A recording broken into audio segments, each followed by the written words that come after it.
सतगुरुदेव की जय। सर्वसंग से प्रार्थना है। सत्संग प्रारंभ हो रहा है। कृपया सत्संग स्थल पर शांतिपूर्वक विराजमान होकर के श्रद्धा से सत्संग सुने। परमेश्वर की प्यारी आत्माओं से पुनः निवेदन है, सत्संग प्रारंभ हो रहा है। कृपया सत्संग स्थल पर शांतिपूर्वक विराजमान होकर के श्रद्धा से सत्संग सुने। सत साहिब।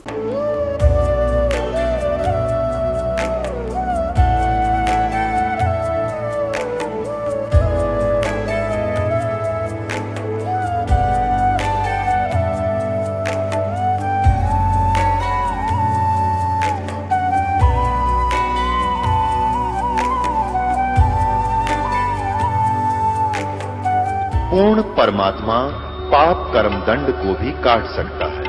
अभी तक जिस भी संत व महापुरुष से मिले, उन्होंने यही बताया कि पाप कर्म फल भोगने से ही समाप्त होगा।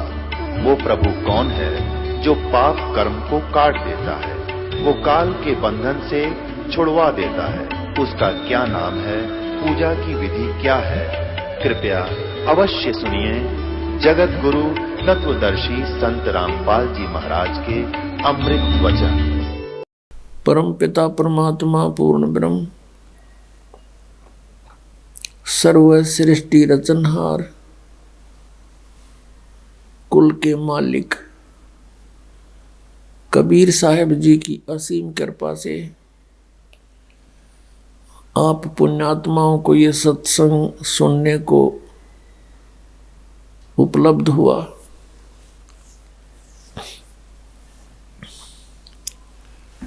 मानुष जन्म दुर्लभ है, ये मिले न बारंबार।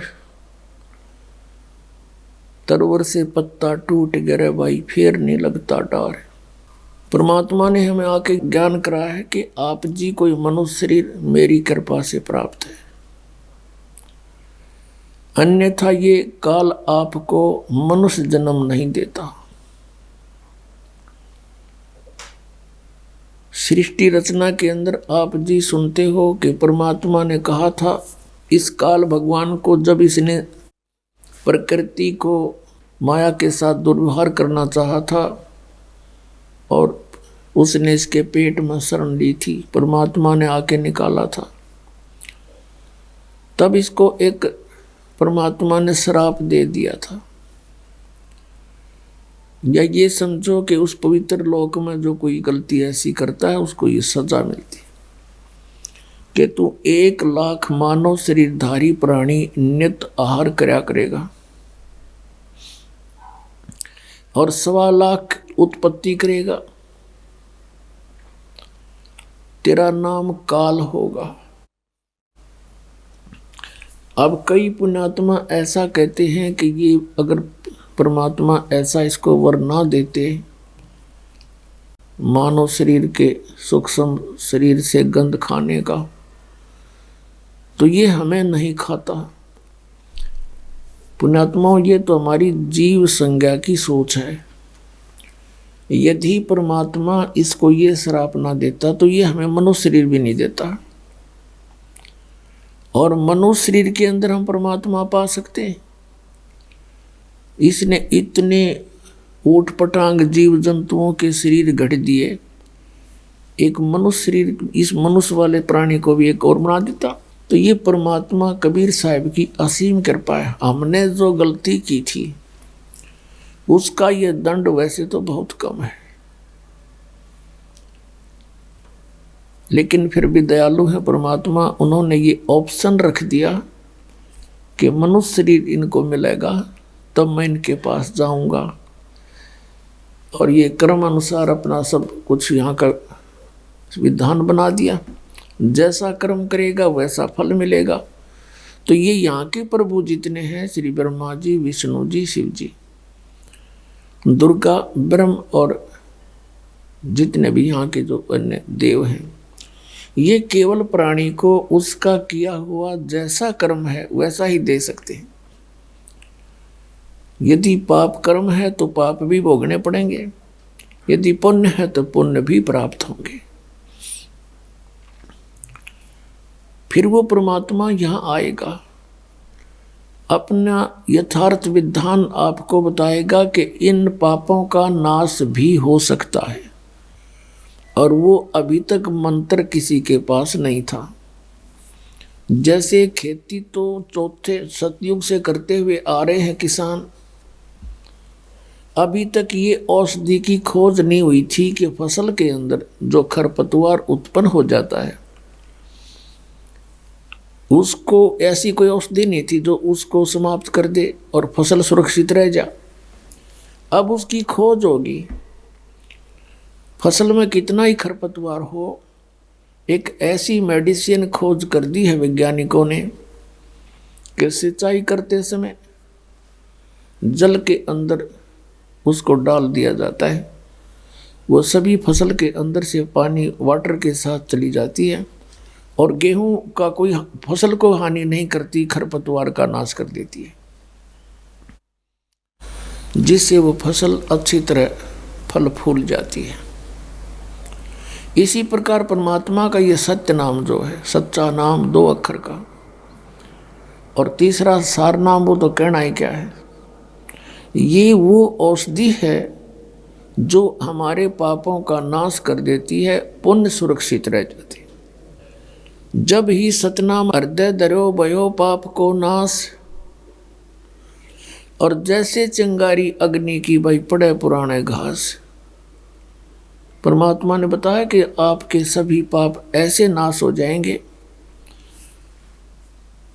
जिस प्रकार ढेर सारे सूखा घास पड़ा हो, चाहे हजारों क्विंटल पड़ा हो, उसमें एक माचिस की सीख जला कर लगा दे, सभी जलकर सवा हो जाते हैं।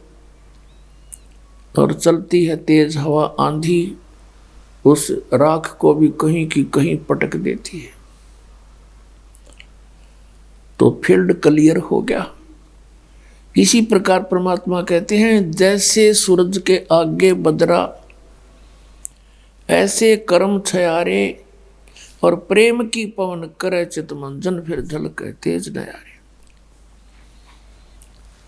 जैसे सूर्य के सामने बादल आ जाते हैं, सूर्य उगा हुआ होते हुए भी हमें दिखाई नहीं देता।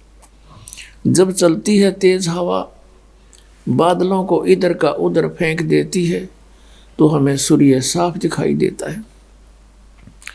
इसी प्रकार अभी तक जिन्होंने परमात्मा को देखा नहीं, जाना नहीं, उन्होंने परमात्मा के विषय में अटकलबाजियां की कि वो प्रकाश ही प्रकाश है, वहाँ कुछ है नहीं। तो यहाँ परमात्मा कहते उनके सामने बादल छाए थे पाप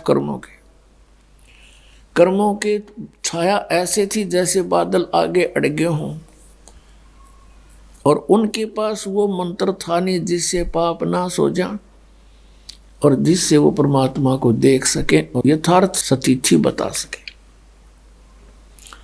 जिन महापुरुषों को परमात्मा आए स्वयं आकर के मिले और उनको वो मंत्र दिया सतनाम 2 अक्षर का, उन्होंने वो साधना की और आंखों देखा अपनी दिव्य दृष्टि से परमात्मा को सचखंड के अंदर, और साथ जाकर भी देख कर आए, फिर वापस छोड़े, फिर उनकी दिव्य दृष्टि काम करने लगी, सतनाम से उनके पाप नाश हो गए। तो यहाँ बैठे भी वो सब चित्रण बताया करते थे परमात्मा का, और जिनको भगवान मिले नहीं उन्होंने परमात्मा को निराकार बताया है। अब ये समागम जो चल रहा है पुण्यात्माओं, ये बहुत ही महत्वपूर्ण दिन है हमारे लिए, पूरे मानव समाज के लिए, सभी प्राणियों के लिए। फाल्गुन महीने की द्वादशी यानी फाल्गुन सुदी द्वादशी, चांदनी द्वादश, और सन 1727 और संवत 1784 को दिन के 10 बजे परमात्मा जिंदा महात्मा रूप बना के अपने सतलोक से, उस धूलोक से चलकर आया। गांव छुडानी के जंगल में जहाँ पर आदरणीय गरीबदास साहिब जी गौवें चरा रहे थे, 10 वर्ष के बालक थे। उनके साथ में गांव के और भी बड़ी उम्र के ग्वाले भी थे। 150-200 गौवें वो रखा करते थे। बहुत बड़ा क्षेत्र था, बहुत ज़्यादा जमीन थी गरीबदास जी के, लगभग 1400 एकड़ जमीन थी। उसमें बिजाई बहुत कम होती थी, वर्षा ही एक खेती का साधन था, या कोई रहट कुएं वगैरह होते थे, नहरें नहीं थी, जिस कारण से अधिकतर चरागा और पशुधन ही पाला करते थे। परमात्मा वहां आए और गरीबदास साहिब जी तथा अन्य भक्त, अन्य वो पाली वहां पर एक जांडी के पेड़ के नीचे रोटी खावे थे, भोजन खा रहे थे। परमात्मा जिंदा महात्मा के रूप में वहां प्रकट हुआ और थोड़ी सी दूर से आते हुए नजर आए। कबलाना गांव से छुडानी गांव का रास्ता उसी जांडी के पेड़ के साथ से गुजरता था। तो उन्होंने सोचा, पाड़ियों ने, कि ये कोई रास्ता चलता फकीर आ गया है। उनसे कहा, महाराज भोजन पाओ। परमेश्वर ने कहा, भोजन मैं पाके आया हूँ भाई, अपने गांव तक। पालियों ने पूछा, कौन सा गांव आपका? कि मेरा गांव सतलोक है। कितनी दूर है बाबा जी यहाँ से? परमात्मा ने कहा, 16 शंख कोस की दूरी पर। बात उनके समझ में आई नहीं। फिर उन्होंने कहा, महाराज हम अतिथि को ऐसे नहीं जाने देते, हमारा अनादर होता है, हमें पाप लगेगा। आप तो महात्मा भी हैं, कुछ ना कुछ आहार तो करना ही पड़ेगा, खाओगे नहीं तो दूध तो पीना ही पड़ेगा। अभी गऊओं का दूध निकाल देते हैं। कुछ ऐसी भली गायें होती थी, उनका किसी टाइम दूध निकाल ले। परमेश्वर ने कहा, भी मैं कुंवारी गाय का दूध पीता हूँ, पिला दो। तो वो पाली कहने लगे, बाबा जी तेरी नीयत ठीक को नहीं, मजाक करते हो आप भी हमारा कोई स्वीकार करना नहीं चाहते हमारी भेंट। तब गरीबदास जी खड़े हुए और कहा, महाराज जी देखो कुंवारी ये बच्चिया है, इसके बच्चा नहीं हुआ है, दूध कहाँ से देगी? परमात्मा ने कहा, तुम्हारे पास कोई ऐसा पात्र हो 5-4 किलो का, वो ला। तो वह एक लस्सी ले जा करते, छोटा मटका था मिट्टी का, वो खाना खुना खा के उन्हें मांझ धोकर दर रखा था। कहा, महाराज जी ये रहा। परमात्मा ने कहा, इसके नीचे रखो, थनों के सतन के नीचे। गरीबदास 10 वर्ष के बालक लेकर बैठ गए और कहा, देखो जी दूध कैसे आवेगा? परमात्मा ने कमर पर थपकी मारी उस गऊ के और कहा, बेटा ऐसे आएगा। उसी समय लंबे लंबे सतन हो गए और दूध का पात्र भर दिया, धार चल पड़ी। तो आधा परमात्मा ने पिया। शेष उन पालियों से कहा, ले भाई तुम भी पी लो ग्वालो, ये अमृत है, ये सचखंड सतलोक से आया है। वो पाली तो कहने लगे, हम नहीं पियो, पाप का दूध है, कुंवारी गाय का है, जंतर मंत्र से किया है, और तेरा पता ना तू किस जाति का है। गरीबदास जी कहने लगे, लो महाराज मुझे दे दो। आधा शेष उन्होंने पी लिया। फिर परमात्मा ने उनको अपने ज्ञान से परिचित कराया।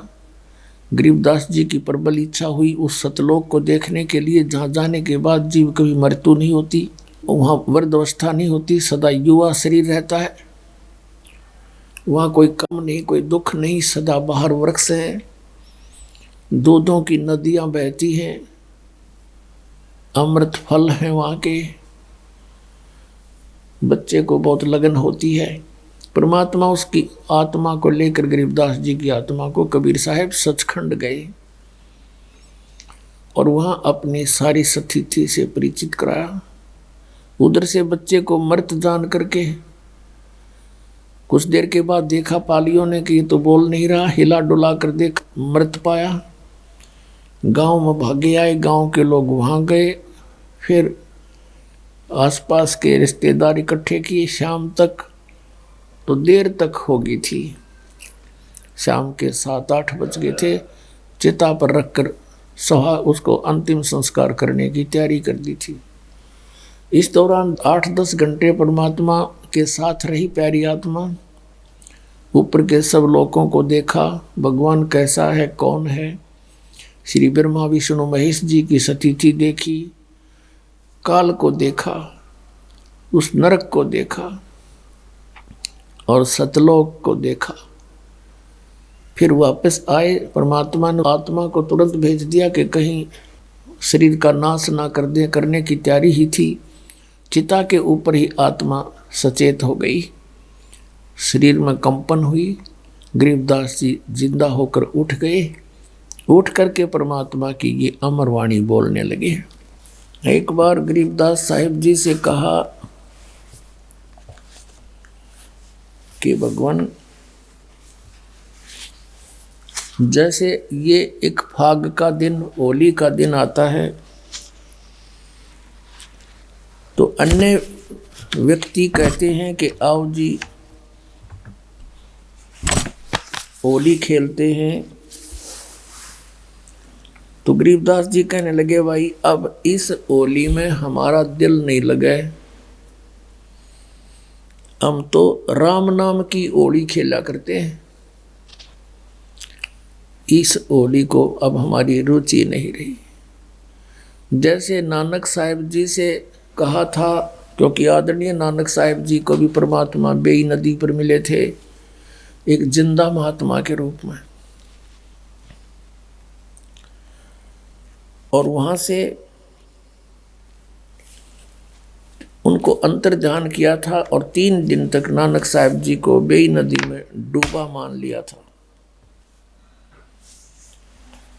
और फिर उनको भी इस लोक की स्थिति से और सतलोक की महिमा से और सतपुरुष की महिमा से परिचित करा के, अपने आप से परिचित करा के उनको फिर वापस भेज दिया था। तो फिर उनको भी ये लोक ऊट पटांग सा नजर आने लगा। तो नानक साहिब जी भी मायूस रहते थे। जैसे आप पढ़ते हो कि उनकी पहली उदासी माने बिल्कुल संसार से विमुख हो गए, नौकरी त्याग दी। लेकिन आदेश परमात्मा का था कि बच्चा तुम यहाँ प्रचार करो, मेरा गुणगान करो। परमात्मा चारों युग में आए हैं और कहा कि चारों युग में मेरे संत पुकारे और कूक कहा हम हेल रे, या हीरे माणिक मोती बरसे यो जग चुगता ढेल रे। परमात्मा ने कहा कबीर साहब ने कि चारों युगों में मेरे संतों ने मुझसे परिचित होकर के महिमा गुणगान किया मेरा, जनता को सच्चाई से परिचित करा, लेकिन कोई नहीं माना। हीरे माणिक मोती बरसे ये जग चुगता ढेल रे। सत्य भक्ति सतनाम सच्चे मंत्रों रूपी हम, सत साधना शास्त्र अनुकूल साधना रूपी, तत्व ज्ञान रूपी हम मोती बरसाते हैं, हीरे मोती बरसा रहे हैं। और ये अज्ञानता के कारण शास्त्र विधि त्याग कर मनमानी पूजा करके ये सारा मानव समाज डले इकट्ठे कर रहा, कंकर पत्थर। गीता जी अध्याय नंबर 16 के श्लोक नंबर 23 में कहा कि शास्त्र विधि को त्याग कर जो मनमाना आचरण करते हैं उनको न तो सुख होता है, न कोई सिद्धि प्राप्त होती है, और न ही उनकी गति होती है, यूजलेस। 24वें श्लोक में कहा कि इससे तेरे लिए अर्जुन कर्तव्य और अकर्तव्य की व्यवस्था में कौन सी साधना करनी चाहिए, कौन सी त्याग देनी चाहिए, इसका निर्णय सदग्रंथ ही करेंगे। उसके अतिरिक्त किसी की लोक वेद की आड़ मत लेना, किसी की लोक वेद पर आश्रित ना होकर के अपना जीवन व्यर्थ ना करना। तो नानक साहिब जी मायूस रहते थे। भक्त पूछने लगे कि महाराज आप कभी सुख ही नजर नहीं आते। तब नानक साहब ने कहा कि भाई ना जाने काल की कर डारे, किस विध ढल जा पासावे, और जिना ते सिर ते मौत खुड़क दी उना नो केड़ा हासावे। इस गंदे लोक में क्या की खुशी मनावे। पुण्यात्माओं, हम बहुत सी घटनाओं को देखते हैं पर हम अनदेखा कर देते हैं क्योंकि हमें इसके विकल्प का पता नहीं। जैसे एक दिन वैसे तो बहुत सी घटनाएं घटती हैं। किसी का विवाह था और समाचार पत्र में दिखा रखा था। पहले दिन तो सारा परिवार नाच रहा, कूद रहा, डीजे बजावे, छोरे का ब्याह है। अगले दिन बारात जा रही थी। दूल्हे वाली कार एक ट्रक से टकराएगी और उसमें वो दूल्हा भी मर गया। 4-5 और उसी घर के सदस्य और बटे हुए बहनों के वह भी मर गए। अगले दिन वो हाहाकार मच रही थी। टक्कर मार मार रो रहे थे, चूड़ियां फोड़ रही थी, बाल पाड़ रहे थे। तो यहाँ किस चीज की खुशी बनावे हो? बोला जीव आंख नहीं खुलती इसकी। तो यहाँ संतों ने कहा, नानक साहब जी कहते, ना जाने काल की कर डारे, किस विध ढल जा पास आवे। और जिना ते सिर ते मौत खुड़क दी उना नु केड़ा हासावे। तब नानक साहब जी से पूछा कि हे महात्मा जी, क्या आप कभी प्रसन्न नहीं होते? क्या आपका कभी खुशी महसूस नहीं होती? अब नानक साहब जी सब सत्संग किया करते थे। बहुत ही कम श्रद्धालु उनके इस तत्व ज्ञान को मानने वाले थे, बहुत ही कम स्वीकार करते थे। समाज में विरोध बहुत बढ़ गया था। तो तब कहा करते, साध मिले साढ़े शादी होंदी और विछड़ जा दिलगिरी वे, अख दे नानक सुनो जिहाना मुश्किल हाल फकीरी वे। यूँ कहा करते श्री नानक देव जी कि जब मेरे ये साध भक्त सत्संग श्रवण करने के लिए एज इट इज आ जाते हैं, मुझे बड़ी खुशी होती है। उस दिन हमारा शादी होती है और जब ये यहाँ से जाते हैं सत्संग सुनकर, तब मुझे दिलगिरी हो जाती है, मेरी मायूसी छा जाती है, बढ़ जाती है चिंता। किस बात की? कि ये बच्चे मुश्किल से सेट किए हैं भगवान के मार्ग पर और बाकी अन्य जितने भी संत पंथ ये सभी काल के मार्ग को दृढ़ा रहे हैं। और ये डर बना रहता है कि कोई इन बच्चों को भ्रमित ना कर दे, क्योंकि वो बहुसंख्या के अंदर है और इनका जीवन नाश हो जाए। और जब ये ज्यों के त्यों वापस आ जाते हैं, इनमें कोई हानि नहीं दिखती। ये मेरी एक खेती है, परमात्मा ने मेरी ड्यूटी लाई है, उसके ज्ञान को दृढ़ करूं। तो कहते हैं ये ज्यों के त्यों आ जाते हैं तो मेरी खुशी का कोई ठिकाना नहीं होता। साध मिले साढ़े शादी होंदी, विछड़ जा दिलगिरी वे, अख दे नानक सुनो जाना मुश्किल हाल फकीरी वे। फकीरी माने भक्ति के मुश्किल है या भक्ति, क्योंकि काल ने इतने अड़ंगे अड़ा रखे हैं, सबको भ्रमित कर रखा है, शास्त्र विरुद्ध साधना पर दृढ़ कर रखा है। और इनके आने से, वापस आने से हमारी खुशी होती है। अब गरीबदास साहिब जी भी यही कह रहे थे कि भैया नकली होली यहाँ की हम नहीं खेल सकते, हम तो राम नाम की होली खेला करें। और पुण्यात्माओं, यहाँ 2 तारीख से और कल 8 तारीख तक जो समागम चल रहा है, हमारी होली ये है। 2 तारीख से होली शुरू होगी थी। रोज देसी घी का कड़ा हलवा आपके बच्चों को प्राप्त, बढ़िया आहार और अमृत वर्षा वो तत्व ज्ञान की। ये है राम नाम की होली। आत्मा भीगेगी राम के रंग में।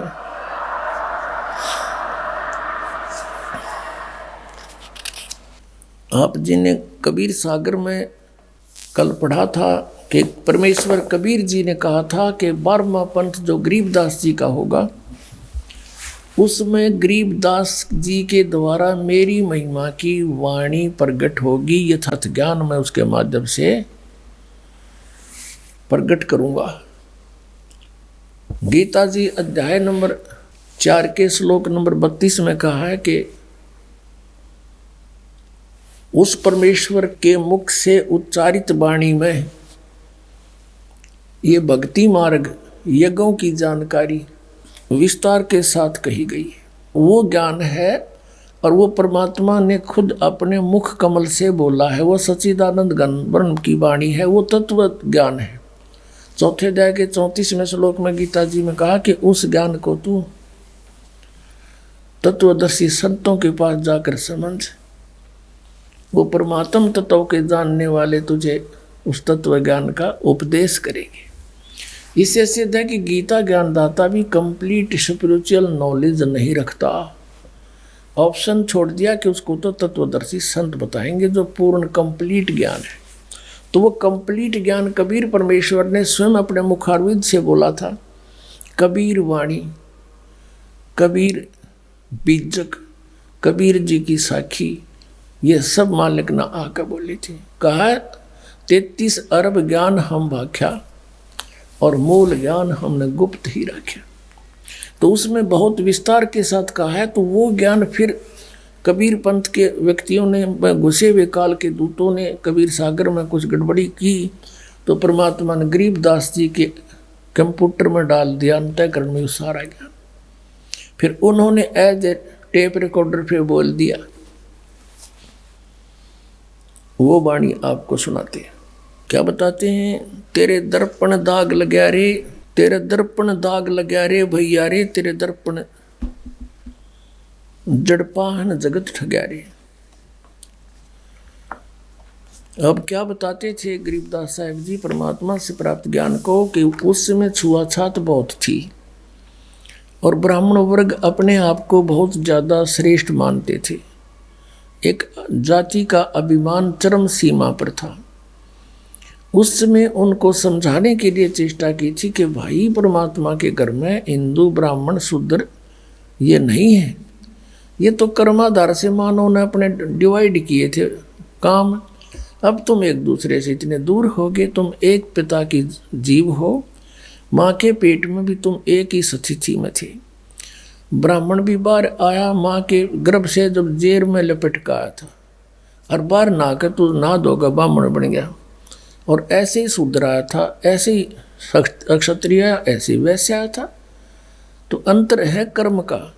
कहते ऊंच नीच इस विध है लोई और कर्म कुकर्म कहाँ में दोई। बुंडे कर्म करनिया, दुष्ट कर्म करनिया, चाहे ब्राह्मण है चाहे अक्षत्रिय शूद्र है वैसे है, वो तो नालायक आदमी है, दुष्ट है। और अच्छे काम करनिया किसी भी जाति में है वो नेक आत्मा है। ऊंच नीच इस विध है लोई और कर्म कुकर्म कहाँ में दोई। तो यहाँ क्या बताते हैं? तेरे दर्पण दाग लग्या रे भैया रे, जड़पाहन जगत ठग्या रे। इन पंडितों को जो ब्राह्मण गुरु पद पर विराजमान थे उनको कहा परमात्मा ने, संतों ने। आम जाति से कोई लिंक नहीं था इसका। जैसे मेरे दादा गुरुजी जाट जाति से थे, गांव छावला दिल्ली में, नजफगढ़ से गुड़गांवा रोड पर। तो वो 4 विषय के आचार्य हो गए, काशी विद्यापीठ पढ़ के, और पंडित चिदानंद कहलाए। पंडित चिदानंद खरखोदा के पास एक छोटा सा गांव है गोपालपुर, वहाँ आज भी आश्रम विद्यमान है, उस पर लिखा है पंडित चिदानंद आश्रम गोपालपुर। और मेरे गुरुदेव थे वो ब्राह्मण जाति से थे। गांव पैतावास बड़ा, जिला भिवानी दादरी के पास। और वो अपने आप को पंडित नहीं कहते थे,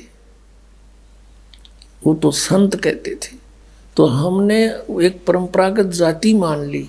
तो जाति से यहाँ लिंक नहीं है, यहाँ केवल जो गुरु पद पर विराजमान है, जो अपने आप को वेदों और गीता के मार्गदर्शक मानते हैं और शास्त्र विरुद्ध ज्ञान देकर जनता को भ्रमित कर रहे हैं, उनके विषय में कहा है कि तुम सच्चाई से दूर होकर अन्य नियम बनाकर बैठ गए, ऊंच नीच में उलझ गए।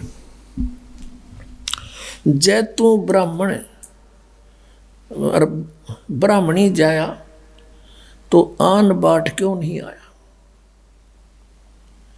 अगर तू ब्राह्मण है और तेरी माँ भी ब्राह्मणी है और सब तुम औरों को नीच समझते हो, तो तू माँ के जैसे और उत्पन्न हुए उसी तरह तू उत्पन्न हुआ है, तो कित और का आता खोए खाए में गले कड़के जो मानते तू ब्राह्मण साहब, यानी तेरे रास्ते सारे न्यारे हैं। तो क्या बताते हैं, ते गाला कंद जनेऊ तू भूला बाट बटेऊ,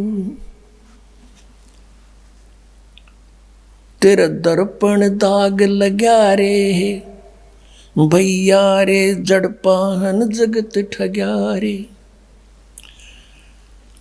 ते घाल्या कंद जनेऊ तू भूला बाट बटेऊ, कमल तुम्हारा मुद्दा एक जननी एक दूधा, है सब हाड चाम मल गुदा, यम को ब्राह्मण कुण शूद्रा। ते भेद न जाण्या धुर का, ये सब एक चाम तन बुरका। बुरका माने कवर, ये बुरका पहरा करते देखे अपने मुसलमान के औरतें, उसको बुरका कहें, ऊपर से लेकर नीचे तो ढक लें कपड़े थे एड्डी ताई, कहते हैं यू हार्ड चाम तन बुरका, यू हार्ड चाम का बुरका पहन रहे हो, सबका एक जैसा है। ते ज्ञान न पाया गुरु का, यम कौन हिंदू कौन तुर्का, सब एक चाम मल धीरा, यम को चेला को पीरा। तुम छानो नीर और खीरा, होगा घर चौड़ हदीरा। क्या 68 तीर्थ नहाए, द्वारका में दाग दगाए, जहाँ रहते अनगिन मीना, जिन झिमर को गल दीना।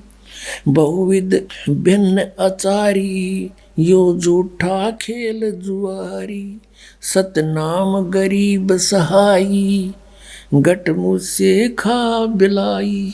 ओए होए, अब क्या बताते हैं कि ए पंडित जी तन गलमज ने उगाल के तू बन गया ब्राह्मण, तू तो रास्ता भूल गया, तो भूल्या बाट बटेऊ। बटेऊ होता है राह चलता, यानी जो बाट चल रहा है, यानी भक्ति मार्ग को तू भूल गया, दूसरी दिशा पकड़ गया, शास्त्र विधि त्याग कर मनमाना आचरण कर रहा है, जिस कारण से तेरी विधि भक्ति की खराब होगी, तेरा जीवन व्यर्थ हो रहा है। क्या बताते हैं कि तूने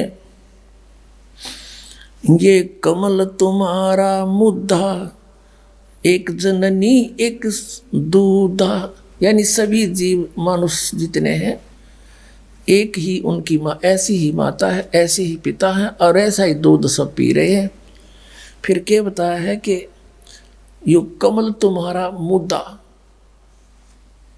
तेरे दर्पण दाग लगा रे, तेरे अंतःकरण में मैल लाग गया, तुझे तत्व ज्ञान नहीं, जिस कारण से भ्रमित होकर के तू मानव के अंदर भी अंतर मान रहे हो, और उस अंतर को भी नहीं मानना आता तुमने, तुम केवल जाति और मजहब से ही डिफरेंशिएट करते हो। यहाँ बताते हैं, ये कहते हैं कमल तुम्हारा मुद्दा, हमारे शरीर में कमल बने हैं, मूल कमल, फिर स्वाद कमल, नाभि कमल, हृदय कमल और ये कंठ कमल, फिर त्रिकुटी कमल, सहस्रार कमल। इनमें क्या बताया है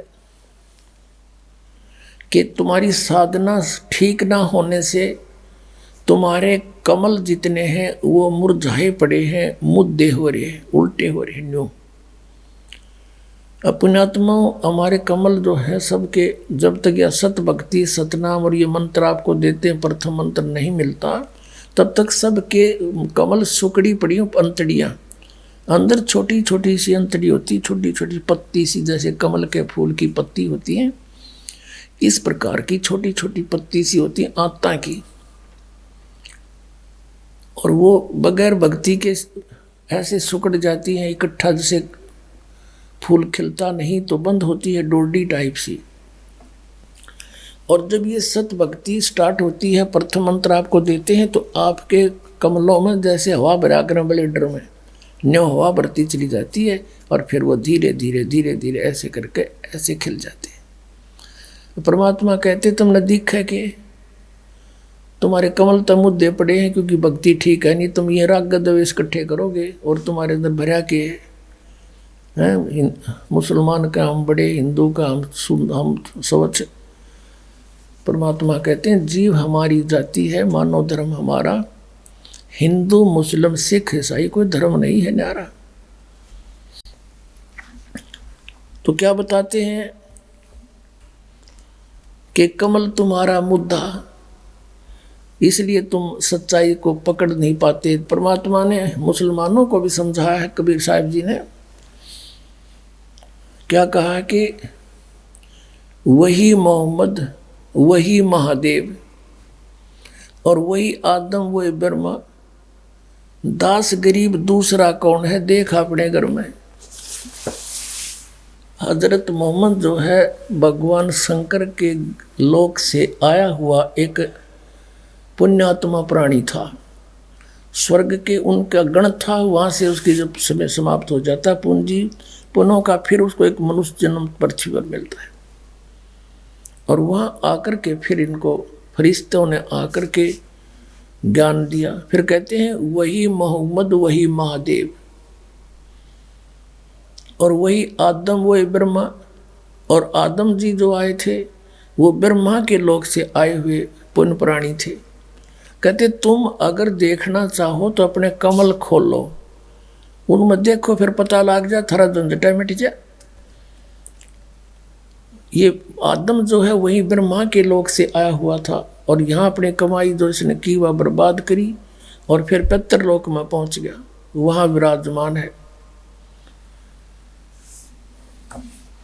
तो क्या बताते हैं, तै भेद न जाण्या धुर का, सब एक चाम तन बुर का। तन दुर का ज्ञान नहीं, पूर्ण ज्ञान नहीं है। ये सब का एक जैसा शरीर, एक बुरका है, ऊपर तक कवर सा कपड़े का कपड़ा डाल रखा है तुम्हारे ऊपर, चोला। तै ज्ञान न पाया गुरु का, इसमें कौन हिंदू को तुर का। कबीर साहब कहते हैं गुरु बिन का हुन पाया ज्ञाना, जो थो था बुस छड़े मूड किसाना। गुरु बिन वेद पढ़े जो प्राणी, समझे न सार रहे अज्ञानी। तो यहाँ गरीबदास जी कह रहे हैं ते ज्ञान न पाया गुरु का, तेने गुरु नहीं मिला तुमने। यम कौन हिंदू कौन तुर्क का, इनमें कौन हिंदू कौन तुर्क है। एक परमात्मा के बच्चे सारे तुम यार एक दूसरे ने लाठी ठाए खड़े हैं। परमात्मा कहते हैं कोई कहे मारा राम बड़ा है, कोई कहे मारा राम बड़ा है, कोई कहे खुदाई रे, कोई कहे ईसा मसीह बड़ा है। ये बाटा रहे लगाई रे, कोई कहे हमारा राम बड़ा है। बिना ज्ञान के बाटे बैठे हैं और परमात्मा ते एक कहे वो बड़ा न छोटा, वो है जो कुछ है। सतपुरुष पूर्ण ब्रह्म कबीर साहिब, तुम छानो नीर और खीरा, होगा घर चौड़ हदीरा। क्या 68 तीर्थ नहाए, द्वारका में दाग तगाए। जहाँ रहते अनगिन मीना, जिन झिमर को गल दीना। तुम कहते हो कि स्नान करने जाते हो, तीर्थों में जाते हो, द्वारका में, मथुरा में और जगह, गोमती गोदावरी, कहते उन तीर्थों में तुम नहाने जाते हो और वहाँ पर मछलियाँ रहती हैं और वो ना पार हुई उन तंजीमर पकड़ के ले जा काट दो ना 2 मिनट में। बताओ, तुमसे पहले तो वो वहीं ना थी विद्वान, तुम्हारी पर भी लगन से पहले भी वो जीव जंतु उसमें थे, वो तो आपसे पहले पार हो जाने चाहिए थे। तो यहाँ बताते हैं तुम छानो नीर और खीरा, होगा घर चौड़े हदीरा। तुम नीर खीर को यानी दूध पानी को छानो, तत्व ज्ञान को पहचानो, कौन सी भक्ति करनी है कौन सी नहीं करनी है, और फिर आगे कदम बढ़ाओ। अब ऐसे कोई इधर भाग रहा है, कोई इधर भाग रहा है।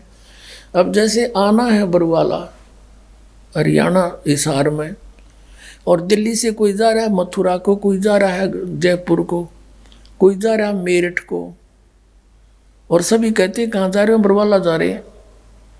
अरे बरवाला का तो रास्ता भी ना पकड़ा तुमने। कहने का भाव ये है कि हम सभी मोक्ष चाहते हैं, और मोक्ष मार्ग किसी का भी नहीं, इस पृथ्वी पर नहीं, 21 ब्रह्मांड में नहीं किसी के पास। तो पुण्यात्मा, ये बातें प्रथम बार कोई सुनता है तो ऐसा लगता है जैसे ये दास के बारे में कि बड़ा अभिमानी आदमी। तो अभिमानी नहीं, यो दास ज्ञानी हो गया और तत्व ज्ञान से परिचित हो गया, और जिस कारण से ढोल के डंके पर कहता कि इस पृथ्वी पर किसी के पास मोक्ष मार्ग नहीं। वो तो मेरे सामने आ जाओ और बात करो, चर्चा करो सामने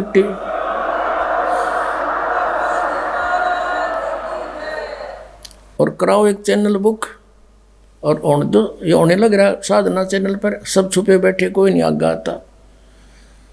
नहीं आओगा, जनता तो समझदार है, पता लगेगा कि क्यों छुपे बैठे हैं। इतना कुछ कह रहा है ये दास, कोई नहीं बोलता। बहुविध भिन्न अचारी, यो झूठा खेल जुआरी, सतनाम गरीब सहाई, गट मुझसे खा बिलाई। कहते हैं एक सतनाम, गरीबदास जी कहते हैं एक सतनाम ही सच्चा सहारा है जीव का, अन्यथा ये मन इस जीव को दुखी कर रहा है, बर्बाद कर रहा है। आज हमारे रंग संत समागम है रे, कथा कीर्तन गावन जावन बहुत सुने प्रसंग, मन की कुटिलता छूटत नाही, यो मन बसे भुजंग। दिल दरिया में भंवर पड़त हैं, उठत अंत तरंगा, त्रिकुटी महल में जा बसोरे, जा बह शेष मुख गंगा। कहा कहूँ कछु कही न जाइए, मूरत अचल बिहंगा, अरस पियाले सत मद वाले, कहा को गोटो भंग। कहा कहूँ कुछ कही न जाई, मूरत अचल बिहंग, अरस पियाले सदमत वाले, काहे को गोटो भंग। दास गरीब मिटे सब झगड़ा, भाई करो साध सतसंग, गरीब दास मिटे सब झगड़ा, करो साध सतसंग। अब क्या बताते हैं? भेड़ पूछ को पंडित पकड़े, ये भादो नदी बिहंगा, गरीब दास वे भव जल डूबे, जहाँ नहीं साध सतसंग। क्या बताते हैं? कबीर साहब कहते हैं कि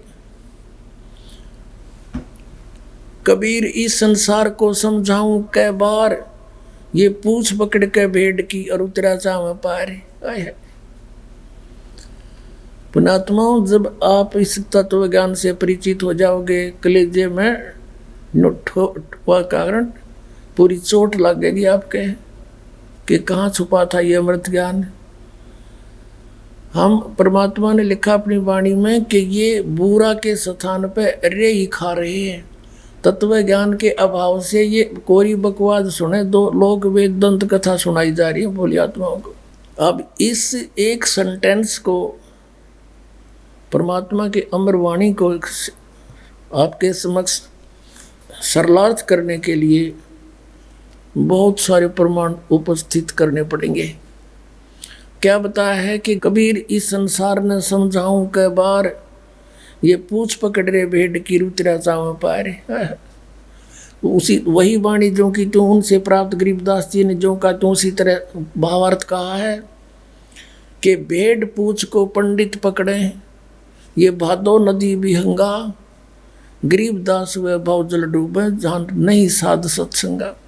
भादुए के अंदर बहुत ज़्यादा वर्षा हुआ करती है, और इतनी वर्षा हो जाती है कि सभी छोटी नाली नदी बहुत भर के उमड़ के ओवरफ्लो हो के किनारों के ऊपर के भी बह के चलती है। परमात्मा कहते हैं ये संसार सागर, ये संसार से पार होना समझ लो भादुए की नदी है, और उससे पार होने के लिए किसी गुरु ने विधि बता रखी है कि भेड़ की पूंछ पकड़ ले या तुझे पार करेगी। क्वाइट इम्पॉसिबल, बिल्कुल असंभव, वो क्रियाएं आपको दे रखी है इन नकली गुरुओं ने। जैसे राधा स्वामी, धन धन सतगुरु, सच्चा सौदा, सिरसा वाले, जय गुरुदेव वाले, ये सारे पांचों नाम काल के दें और बात करें सचखंड जान की, भेड़ की पूछ पकड़ के और दरिया पार होना चाहते हैं। उसकी विधि है दरिया पार होने की, एक नौका हो, बढ़िया मल्ला हो, और फिर बहरों से बचाता हुआ परले किनारे जा छोड़े। वो तत्वदर्शी संत हो, सतनाम रूपी नौका हो, तो बहुजल से पार होने में कोई दिक्कत नहीं, और सच्चा गुरु साथ उसका मल्ला हो, खेवटिया हो। सूरत नृत से जीना वो कैसे नजर आवे, पट्टन घाट परम पद पैड़ी उतरेंगे परवीना। पट्टन घाट परम पद पैड़ी उतरेंगे परवीना। शब्द मोहोदित गर्जत है रे दिल दरिया दुर्बीना। पाक मोहब्बत ला पुरुष से साफ करो तन सीना। कुंभक रेचक राम रसायन उल्टी पवन चढ़ीना। अर्थ धर्म और काम मोक्ष हो कारज सकल सरीना। जन्म जौहरी के घर पाया परख लाल दुर्बीना। तीन लोक का राज दिया तो सुरपति कहा कमीना। गर्व गुमान दूर कर बोरे ये तो बात भली ना। आदीनी की राह पकड़ ले होए रहो सबसे हीना। बड़े बड़ों तो मूल गंवाया छोटे बड़े करीना। काम देनु काया के माही अमृत दू कर पीना। तन के जोगी और मन के भोगी इंद्री नहीं कसीना। सुरत नृत दरबार हंसनी मैलो नहीं दसीना। जय सिर जाए सिर नहीं दीजे यो पद अजर जरीना। सतगुर सार वस्तु बतलावे और पारस लो घसीना। दर्द बंद दरवेश समझे मूर्ख कहाँ कलीना। जिनको का दीदार जिनको तो दीदार कहाँ जो आत्म बिरह जरीना। रोम रोम द्वारा देही जैसे अंग पसीना। ऐसे ररंकार रट बोरे ओ हम सुमरीना। मान सरोवर के जल रहावो ये छाड़ो मकर महीना। गरीब दास ब्रह्मा विष्णु खवासी करें गरीब दास के दीना। अब कितना क्लियर कर दिया परमात्मा ने कि ये तो मंत्र सतनाम भाई, इसके भक्ति बिना कति सरीना सरय नहीं, इसका सुमरीना। और कहते हैं उस सतपुरुष के घर पर ये ब्रह्मा विष्णु करें चाकरी नौकर गरीबदास कह दीना। हमने कह दी साची बात। गगन मंडल में गुमट है रंग होरी हो। जहाँ श्वेत ध्वजा फर्राही राम रंग होरी हो। आदरणीय गरीबदास साहिब जी बताते हैं हम कौन सी होली खेलते हैं भाई।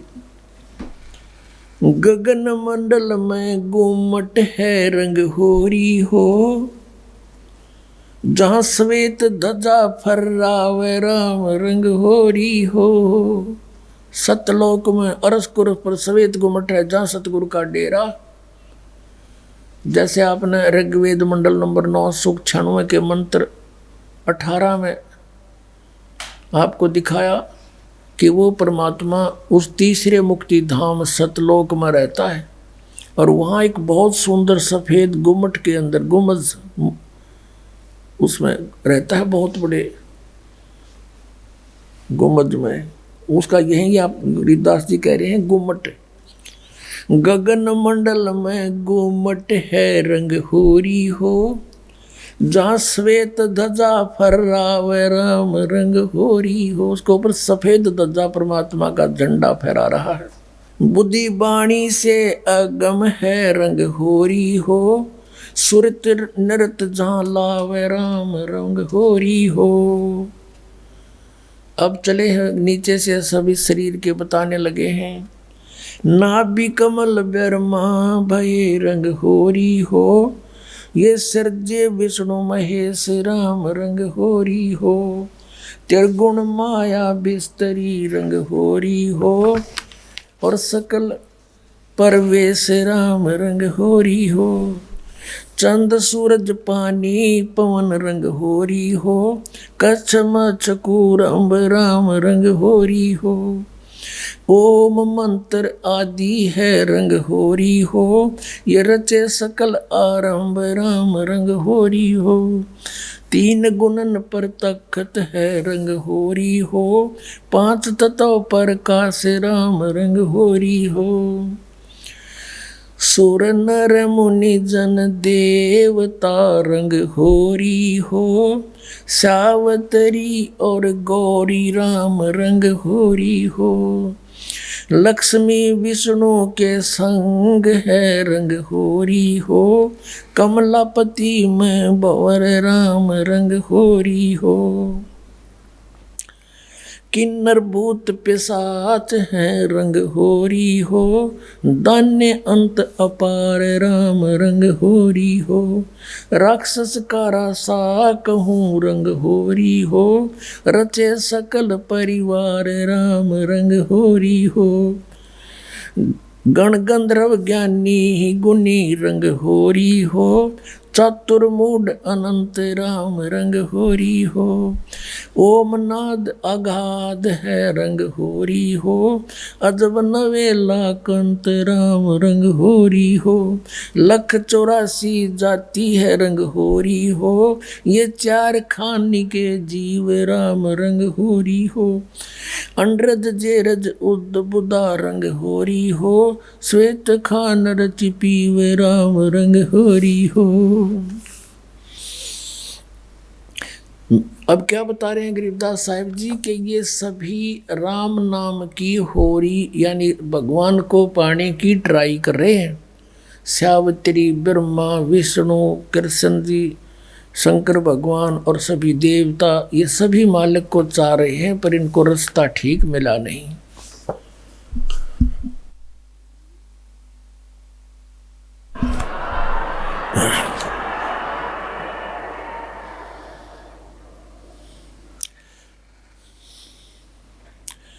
आत्म और परमात्मा रंग होरी हो, एक देही में दो राम रंग होरी हो। सतगुरु मेला करत है रंग होरी हो, चलो अगमपुर धाम राम रंग होरी हो। दिल की अंदर द्वीप है रंग होरी हो, वो अगम भूमि स्थान राम रंग होरी हो। शून्य सरोवर हंस मन रंग होरी हो, वहाँ खेले फाग बसंत राम रंग होरी हो। कहते शून्य सरोवर में यानी ऊपर शून्य शिखर में एक सरोवर है, मान सरोवर है, और वहाँ सभी आत्माओं का पति वो एक दुल्हा यानी सतपुरुष वहाँ परमात्मा है, उसके साथ हम सब होली खेलेंगे, या नकली दुल्हों के साथ हम होली खेलते हैं। बहुत दिन बीत गए। क्या बताते हैं? सोन सरोवर अंश मन रंग होरी हो, वहाँ खेले फाग बसंत राम रंग होरी हो। विष्णु शंकर से खेल ही रंग होरी हो, ये सुर नर मुनि जन संत राम रंग होरी हो। वो दुल्हा साहब एक है रंग होरी हो, ये दुल्हन संख असंख राम रंग होरी हो। घाट बाट इनको पावे नहीं रंग होरी हो, वो अवगत मार्ग बंक राम रंग होरी हो। अब क्या बता रहे हैं कि सभी ये ब्रह्मा विष्णु महेश और सभी उस परमात्मा से होली खेलने के लिए फिर रहे हैं, ट्राई कर रहे हैं, और वो दुल्हा एक है सतपुरुष जिसको सभी खोज रहे हैं। और दुल्हन शंख असंख्य राम रंग होरी हो, वो दुल्ला साहिब एक राम रंग हो रही है। यानी उसी से खेलने बात बनेगी, उसी की प्राप्ति के लिए प्रयत्न करने से आपका जीवन सफल होगा। इसका कहने का तात्पर्य, आप किसी अन्य के साथ होली खेलते हो, जैसे एक तो इस यहाँ का जो त्योहार होली, इससे मिलता जुलता एक उदाहरण दे रहे हैं कि जैसे आप जी अपने पति के साथ होली खेलती हैं या कोई और नाती से खेलते हैं। कहते हैं कोई तो ब्रह्मा जी को इष्ट मान कर उसकी पूजा कर रहा है, उसके होली खेल रहा है, कोई विष्णु जी से खेल रहा है, कोई शंकर जी से खेल रहा है, कोई हनुमान जी से खेल रहा है, कोई श्याम जी है और कोई भैरव भूत बतालों से। कहते तुम इनसे होली खेल रहे हो, इसे कोई यूज नहीं। वो एक है होली खेलन जोगा सतपुरुष, उससे खेलो होली। ये नकली होली इन गिला खेलते हैं, बहुत दिन हो गए। ये भी नासवान, तुम भी मृत्यु को प्राप्त हो जाओगे।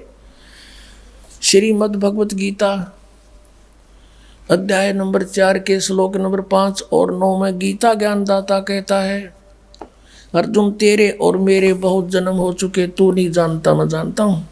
फिर गीता जी अध्याय नंबर 2 के श्लोक 12 में कहा कि अर्जुन तू ये मत समझे कि तू और मैं और ये सभी राजा पहले ना जन्मे थे या आगे जन्म नहीं होगा। अर्थात तू और मैं और ये सभी सैनिक पहले भी जन्मे थे, आगे भी जन्म होगा।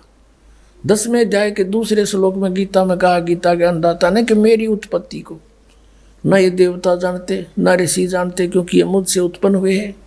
तो पिता की उत्पत्ति को संतान नहीं जान सकती, दादाजी बताया करता है। तो इस काल की उत्पत्ति परमात्मा कबीर परमेश्वर जो सबका बाबा सबका दादा सबका जनक है, उसने आके बताया कि इसका भी जन्म होता है। तो ये खुद कहता है 18वें अध्याय के 62वें श्लोक में कि अर्जुन तो सर्वभाव से उसकी शरण में जाओ, उस परमेश्वर की शरण में जाओ, उसकी कृपा से तो परम शांति को और सनातन परम धाम को प्राप्त होगा। अब उस दुल्हे की ऊपर सतलोक में साकार परमेश्वर की गरीबदास जी आंखों देखा क्या बता रहे हैं, सवेत गुमट सिर सेरा रंग होरी हो। सफेद गुमट और सिर पर सेरा, जैसे दुल्ला का शेरे हुआ करें, मुकुट है मालिक का। सवेत गुमट सिर सेरा रंग होरी हो और जलक करण अनंत राम रंग होरी हो। सोन सलैली सैल है रंग होरी हो, पावन अटक पपील राम रंग होरी हो। कौन जुगत से पाई ये रंग होरी हो, सतगुरु के उपदेश राम रंग होरी हो। अब कहा कि कैसे उसको प्राप्त करें, कौन युगत से कौन साधना से उसको पावें, क्या युक्ति है उसके पाने की। उत्तर भी आप ही दे दिया कि सतगुरु कहे उपदेश राम रंग होरी हो, कि सतगुरु मिले और फिर वो आपको उपदेश दे। पुण्यात्मा ये अभिमान ना समझना, यथार्थ ज्ञान जानना कि इस पृथ्वी पर सतगुरु नहीं इस दास के अतिरिक्त, और सतगुरु बिना मोक्ष नहीं। अब ये झूठे गुरु भी हैं और ये अपने आप को सतगुरु भी कहलाते हैं। तो सतगुरु के कहने से, फीत लगाने से सतगुरु नहीं होते। जैसे कबीर परमेश्वर कहते हैं, खरना हो के हरि कबहू सिंह की खाल उड़ाए। यदि गधे ने शेर की खाल उड़ा दे, वो शेर नहीं बन सकता, शेर जैसा जरूर दिखाई देता है। एक कुमार शरारती सा था, उसने किता एक शेर मरा पा गया, उसकी खाल उतार ली, अपने गधे पर डाल दे और खेतों में छोड़ दे। खेतों में रखवाले रहते थे फसल के। वह चांदनी रात में उन्हें देखा कि वही कौन आ गया। पहले से सोचा कोई पशु आ गया, चल लठ लेकर गए। इतनी दूर से देखा चांदनी में शेर हवाई, सारे ने डांक ठोक दी, भाग गए गाँव में। अब वो छक्के खा के खेती अपने सामने, वो सुबह सुबह वक्त से कुमार फिर आके ले जाए उसने। ऐसे कई दिन बीत गए, बहुत सा नुकसान भी हो गया। तो वो कहने लगे, अब गांव में चर्चा चली, आसपास के गांव में भी चर्चा गई कि भाई एक शेर आवे है और खेती घना नुकसान करे। और तो एक कुम्हार ने सुन ली, उसने सोचा भाई शेर खेती तो नहीं खा सकता, फसल तो खाता ही नहीं वो। फिर वो समझ गया कोई कुम्हार की जालसाजी है। उसने कहा भाई उस शेर को की पहचान तो मैं करवा दूंगा। तो गांव वाले बोले भाई कैसे, कि मेरे साथ चलो। बुरख वाले बोले ना भाई, रात के समय हम नहीं जाओ। उसने उनको समझा बुझा के तुम वृक्षों पर चढ़ जाइयो और मैं भी तेरे साथ चढ़ जाऊंगा, कुछ लीला करना चाहूँ, मेरी सहयोग दो। चल भाई, वो अपने 5-4 गधे आके ले गया उड़े और वो छोड़ दिए फसल तो बाहर बनी में थोड़ी सी दूरी पे, और वो चढ़ गए वृक्षों पर। अब उसको भी डाउट था कि सचमुच शेर हो।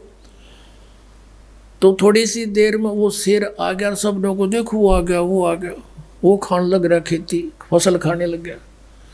अब थोड़ी सी देर में वो गधे जो थे उन्होंने बड़े सुर अपने लागे हर हर कर हो। तो उधर से वो शेर का भी उठी कोकू की, वो भी ला गया वहाँ से होचू करता हो उड़े आ गया। और वह खाल खोल उतर गई पड़ गई कितना हो, उड़े भाईचारा में आगे खड़ा हो गया।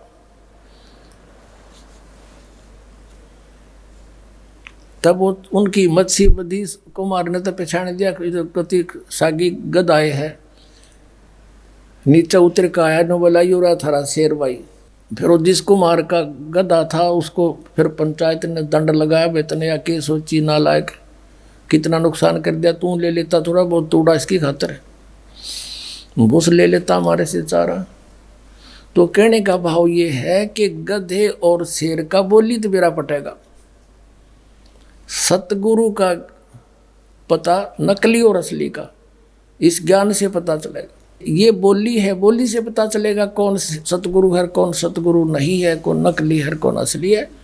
अब क्या बताते हैं, खेचरी भूचरी चाचरी रंग होरी हो, खेचरी भूचरी चाचरी रंग होरी हो, और अकल अगोचर जान राम रंग होरी हो, उन मणि घर आसन करो रंग होरी हो, ओ पावे पद निर्वाण राम रंग होरी हो, 12 दल में बैठिए रंग होरी हो, उल्टा नाभ समो राम रंग होरी हो, तिरकुटी भंवर गुंजार ही रंग होरी हो, और स्वर्ण कलश को बह रंग होरी हो, अमृत धारा बरस ही रंग होरी हो, ये पीवन संत सुजान राम रंग होरी हो।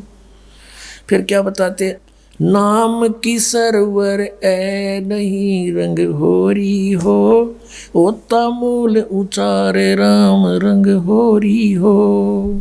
कहते हैं कि ये चाचरी भूचरी खेचरी उन्मनी इनसे मालिक प्राप्ति नहीं है, नाम की सरवर है नहीं रंग होरी हो, यानी नाम की बराबरी कुछ नहीं कर सकता नाम से जो लाभ होगा। नाम की सरवर है नहीं रंग होरी हो, ओता मूल उचार राम रंग होरी हो, यानी जिसके पास वो मूल मंत्र है, मूल ज्ञान है, मूल नाम है, उससे लाभ होगा। फिर बताते हैं, काल कर्म का नाश कर रंग होरी हो, अजप्पा जाप जपै राम रंग होरी हो। अजप्पा श्वास उश्वास से, पान अपानम भेव राम रंग होरी हो, तन मन की जपेस राम रंग होरी हो, श्वासा सुमरण कीजिए रंग होरी हो, ऐसे हो परवेश राम रंग होरी हो। कहते श्वासा सिमरण कीजिए, श्वास उश्वास से सिमरण कीजिए, ऐसे प्रवेश होगा उस महल में जहाँ सब सखियों का दुल्हा रहता है।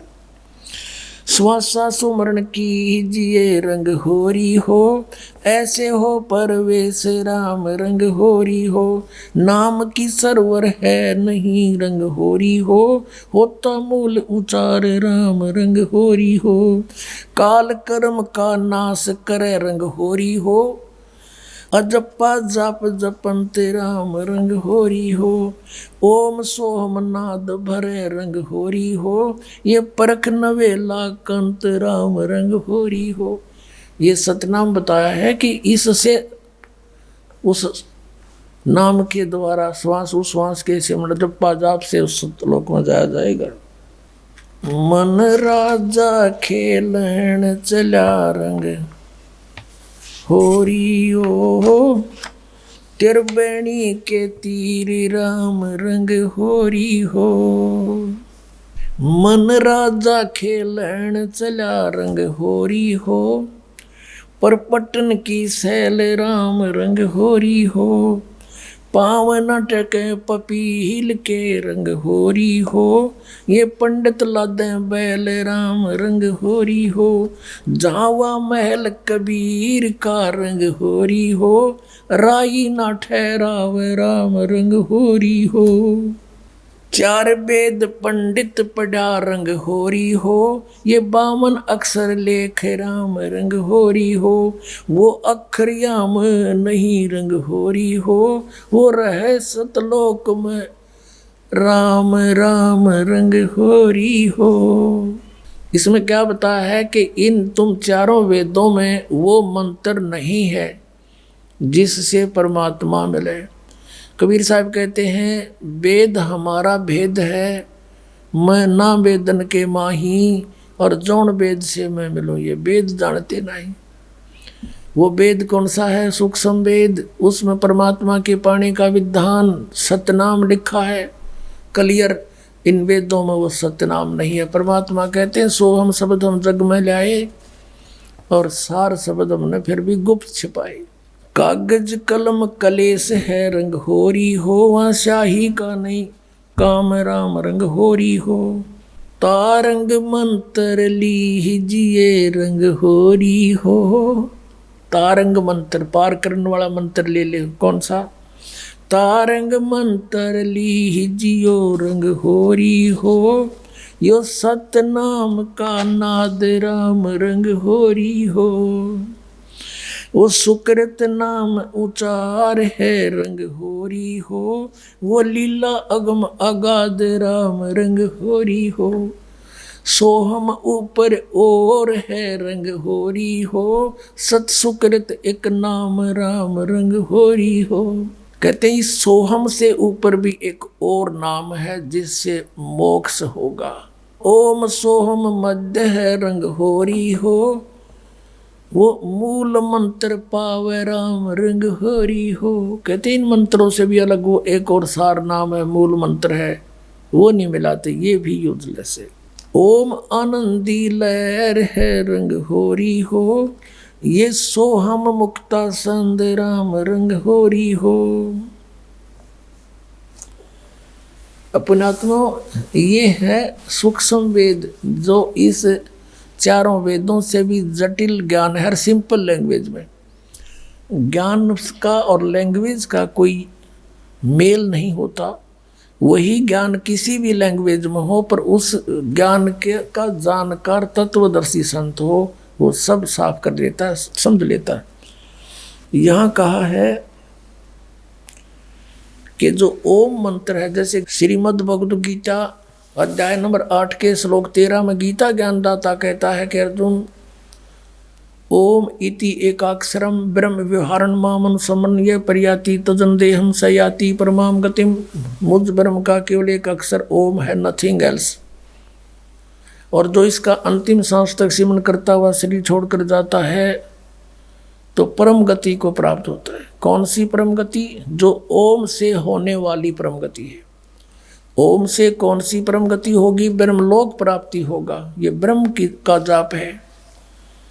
और ब्रह्मलोक में गए हुए प्राणी भी पुनर्वर्ती में है, जन्म मृत्यु होता है, ये पूर्ण मोक्ष नहीं होता। फिर ये कहता है कि तू सर्वभाव से 18वें अध्याय के 62वें श्लोक में कि तू सर्वभाव से उस परमेश्वर की शरण में जा, उसकी कृपा से परम शांति को, सनातन परम धाम को प्राप्त होगा। अपने विषय में कहता अर्जुन तेरे और मेरे बहुत जन्म हो चुके, तू नहीं जानता मैं जानता हूँ। चौथे अध्याय के 5वें और 9वें श्लोक में गीता जी अध्याय नंबर 2 के 12 में, गीता अध्याय नंबर 10 के 2 में। और फिर 15वें अध्याय के 1 से 4 का निष्कर्ष है कि उल्टे लटके हुए संसार रूपी वृक्ष है ये, इसके सभी विभाग जो बता देगा वो तत्वदर्शी संत है। उसके पश्चात परमेश्वर के उस परम पद की खोज करनी चाहिए, जहाँ जाने के बाद साधक फिर लौटकर कभी संसार में नहीं आते, उनका पूर्ण मोक्ष हो जाता है। फिर बताया है गीता जी अध्याय नंबर 17 के श्लोक नंबर 23 में उस परमेश्वर के पाने का, सच्चिदानंद घन ब्रह्म के पाने का मंत्र बताया है, ओम तत्सत इति निर्देश है ब्रह्मण त्रिविध समर्थ है। ब्रह्मण माने सच्चिदानंद घन ब्रह्म, सच्चिदानंद घन ब्रह्म यानी परम अक्षर ब्रह्म। 7वें अध्याय के 29वें श्लोक में गीता ज्ञानदाता कहता है कि अर्जुन उस तत्ब्रह्म से परिचित, सारे अध्यात्म ज्ञान से परिचित, सब कर्मों से परिचित प्राणी साधक केवल जरा और मरण से छूटने का ही प्रयत्न करता है, वो यहाँ की किसी वस्तु की इच्छा नहीं रखता। 8वें अध्याय के प्रथम मंत्र में गीता ज्ञान दाता से अर्जुन ने प्रश्न किया, फिर किम तत्ब्रह्म पुरुषोत्तम, कि हे कृष्ण वो कौन है फिर तत्ब्रह्म बता मेरे को। 8वें अध्याय के 3 श्लोक में गीता जी में कहा कि वो परम अक्षर ब्रह्म है। गीता अध्याय नंबर 15 के श्लोक नंबर 16 और 17 में 3 पुरुष बताए, एक सर पुरुष एक अक्षर पुरुष। 15वें अध्याय के 16वें श्लोक में 2 पुरुष, सर पुरुष अक्षर पुरुष, ये दोनों नाशवान, इनके अंतर्गत जितने प्राणी वो भी नाशवान, जीवात्मा किसी की नहीं मरती, तो अंडरस्टूड है। फिर 15वें अध्याय के 17वें श्लोक में स्पष्ट किया है कि उत्तम पुरुष है तू अन्य, और परमात्मा इति उदारते, ये लोग तेरे आविश से विवर्ती अवे ईश्वर है, वो परम अक्षर ब्रह्म है। तीसरा सरपुरुष अक्षर पुरुष तो 16वें श्लोक में, और उत्तम पुरुष इन 16वें श्लोक में वर्णित दोनों सरपुरुष और अक्षर पुरुष से कोई और है, वो परम अक्षर, वो उत्तम पुरुष वो है परम अक्षर, परम अक्षर ब्रह्म जो 8वें अध्याय के 3 श्लोक में जिसके विषय कहा, और वही परमात्मा कहलाता है, वही तीनों लोकों में प्रवेश करके सबका धारण पोषण करता है, वो है अविनाशी परमात्मा परमेश्वर। तो गीता जी अध्याय नंबर 17 के श्लोक नंबर 23 में इन 3 पुरुषों का मंत्र न्यारा न्यारा बताया। पुण्यात्माओं, हमने जैसे जल पाना है, जल पाना है, हम पूजा जल की कर रहे हैं, वो कैसे मिले, कौन से औजार हैं जो जल प्राप्त हो। जमीन में जल है तो हैंडपंप लगाने का सारा जो इंस्ट्रूमेंट है वो सारे लाने पड़ेंगे, और फिर वो कोई पूजा नहीं कर रहे हमें, वो तो हम पूज्य वस्तु को पाने के लिए मेहनत कर रहे हैं, मजदूरी साधना कर रहे हैं। तो उस परम अक्षर ब्रह्म को यानी सच्चिदानंद घन ब्रह्म के पाने का ओम तत् सत यानी उस सतलोक में जाने का, उस परम पद में, परमेश्वर के उस परम पद में जाने का, जहाँ जाने के बाद फिर कभी लौटकर संसार में नहीं आते, वो ये साधन है, ये साधना है। ये ओम तत्सत कोई पूजा नहीं या मजदूरी है उस जल के पाने के लिए। ओम ब्रह्म का, सरपुरुष का, इस ओम नाम के जाप से 18वें अध्याय के 66वें श्लोक में ये ब्रह्म गीता ज्ञानदाता श्री कृष्ण में प्रवेश करके बोल रहा है। ये कहता कि सर्वधर्मान परित्यज्यमाम एकम शरणं व्रज, मेरे सतर की जो पूजाएं हैं ब्रह्म सतर की, उनको मुझे छोड़ दे, और उस एकम माने उस सर्वशक्तिमान जिसका बराबर दूसरा नहीं है उसके पास जा, फिर मैं तुझे सब पापों को छोड़ दूंगा, मोक्ष कर दूंगा, तू चिंता ना करे। अब हमने किसी का कर्जा ले रखा है, कर्जा उतरा नहीं तो उसने मजदूर बना लिए, और हमारा किसी अच्छे साहूकार से जो है ना मेल हो गया और उसने उसका कर्जा दे दिया, अगले भाई छोड़ इसको मैं ले जाता हूँ, वहाँ मजदूरी करें, तेरे वहाँ बैठा दिया पंखे के तले नीचे कलम दिवा के, ले बेटा कराड़ा बढ़िया नौकरी दोगुना दूंगा तनख्वाह तुझे, तो वो अब पे छोड़ देगा, फिर मजदूरी नहीं कराएगा, उसका पैसा मिला। तो हम ओम नाम के जाप को, ब्रह्म के जाप को, ब्रह्मलोक में नाश कराते थे इस कमाई को, और ये 500 यज्ञ जो करते थे ये भी यही उसी ब्रह्मलोक में खा लेते थे देवता बन के। तो अब हम इस ओम इन मंत्रों के प्रतिफल में कुछ नहीं लेंगे इससे, इसकी पूंजी नो की नो दे देंगे। अक पकड़े अपनी तो छोड़ मारा पीछा। 18वें अध्याय के 66वें श्लोक का ये अर्थ है कि गीता ज्ञानदाता कहता कि मेरे सतर की सभी धार्मिक पूजाएं सर्वधर्मान परित्यज माम एकम शरणम व्रज। मेरे सतर की सब पूजा मुझे छोड़ दे, उस एक जिसके बराबर दूसरा नहीं, उस परम अक्षर ब्रह्म की शरण में जा। अरे इन्होंने व्रज माने आना कर रखा सारे अनाड़िया ने, किसी ने कख का पता नहीं था, सारा सदग्रंथों का अनर्स कर डाला, भोली जनता को गुमराह कर दिया। और इंग्लिश वर्ड का अर्थ गो हो कोई, उसका अर्थ कोई कम कर दे, आना कर दे। कितनी बुद्धिमता करी उसने। वर्ज माने जैसे गो माने जाना होता है, इंग्लिश वर्ड है, और उसका किसी सेंटेंस को ना समझ के अनुवाद करता, उसका अर्थ आना करता है, तो वो महामूर्ख है। किसी भी सर्कमस्टांस में गो बीन कम आना नहीं हो सकता। अरे न कर रखा, या थोड़ी सी एक झलक दिखानी पड़ेगी। अब पता चलेगा ज्ञानी और अज्ञानी का, सतगुरु और झूठे नकली और सच्चे सतगुरु का। ये है श्रीमद् भगवत गीता। गीता प्रेस गोरखपुर से प्रकाशित, अनुवाद करता है जय दयाल गोविंद का। अब हम आपको श्रीमद् भगवत गीता अध्याय नंबर 18 का श्लोक 62 दिखाएंगे। गीता अध्याय नंबर 18 श्लोक नंबर 62 में क्या कहा है कि हे भारत, सब प्रकार से उस परमेश्वर की शरण में जा, उस परमात्मा की कृपा से ही तू परम शांति को और सनातन परम धाम को प्राप्त होगा। अब यहाँ तो ये लिख गए गच्छ माने जा, इसका सब नबेरा था गच्छ माने जाना, तो नहीं छुपा सके। आगे देखो अध्याय नंबर 18 का और श्लोक नंबर 66 देखते हैं। इसमें लिखा कि सर्वधर्मान परित्यज माम एकम शरणम व्रज। ये व्रज शब्द है। अहम तवा सर्व पापेभ्या मोक्षामि मा शुच। ये गीता ज्ञानदाता कहते। इन्होंने क्या अनुवाद किया है कि संपूर्ण धर्मों को अर्थात संपूर्ण कर्मों कर्तव्य कर्मों को मुझ में त्याग कर तू केवल एक मुझ सर्वशक्तिमान सर्वधार की शरण में वर्ज माने आ जा।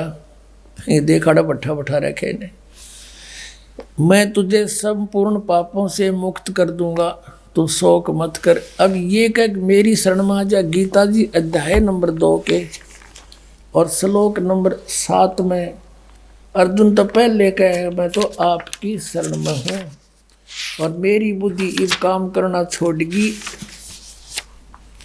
ये देखिएगा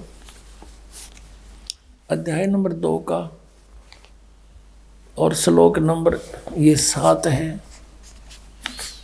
ये 7 नंबर श्लोक है।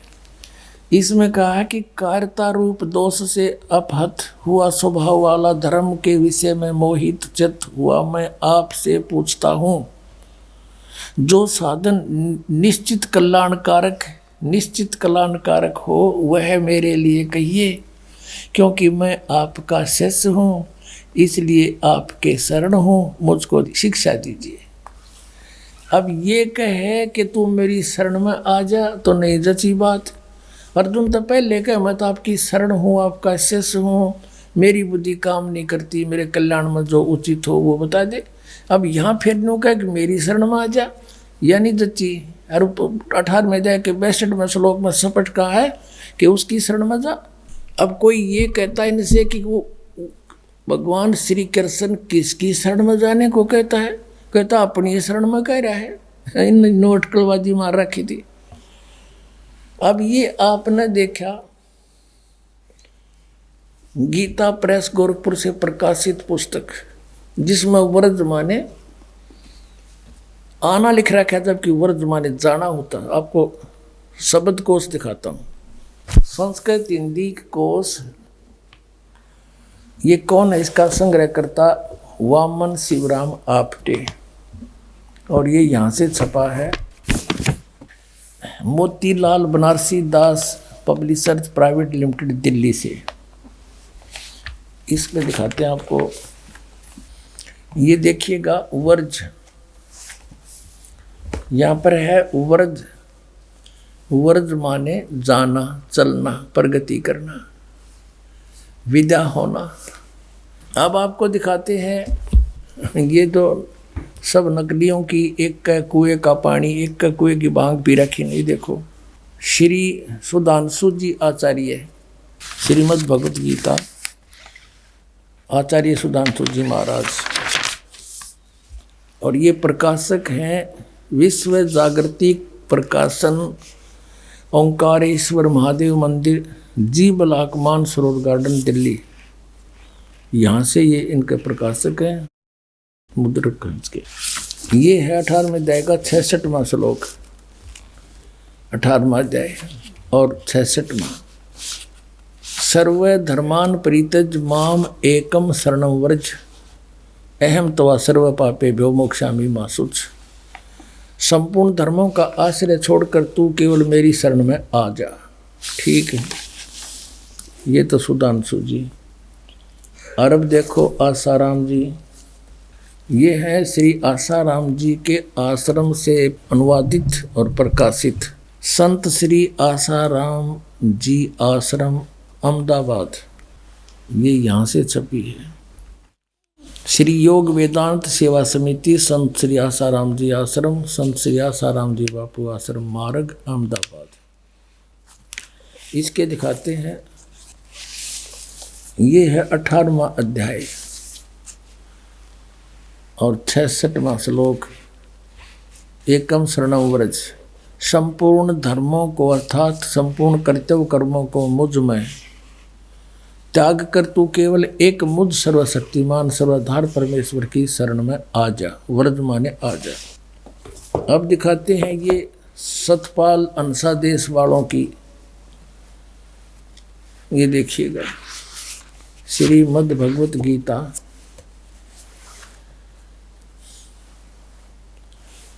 अनुवादक हैं ब्रह्मलीन महात्मा सत्यानंद, महात्मा सर्वज्ञानानंद आदि, संपादक अंसादेश, प्रकाशक मानव उत्थान सेवा समिति 2/12 पंजाबी विभाग, नई दिल्ली से। ये इनके मुद्रक हैं Rajeshwari photo states private limited, Delhi. और इनका देखना, इन्हें तो कति इकट्ठा काम कर रखा है, 3-3, 4-4 इकट्ठे के सीट रखे। ये तो सिर्फ अपनी पुस्तकें बनाकर बेचना ही उद्देश्य रखते थे। ये देखिएगा, ये है अष्टदशो अध्याय, 18वां अध्याय। और यहाँ पर है सर्व धर्मान परित्यज माम एकम शरणं व्रज, अहम तवा सर्व पापेभ्यो मोक्षामि मा शुच।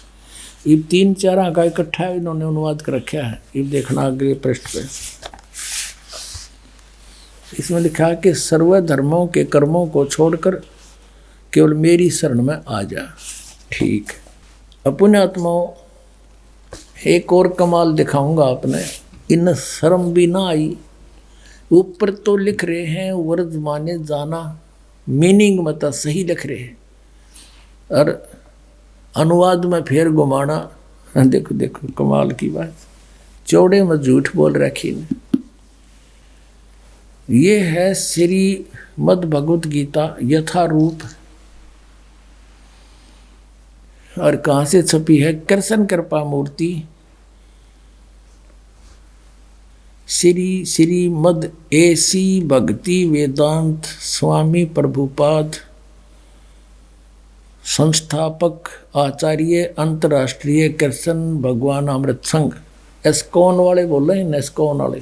और इन्होंने लिखा है कि विश्व में सबसे अधिक इस संस्था की पुस्तक बिकती हैं। यह देखना, ये आपको सुना दिया।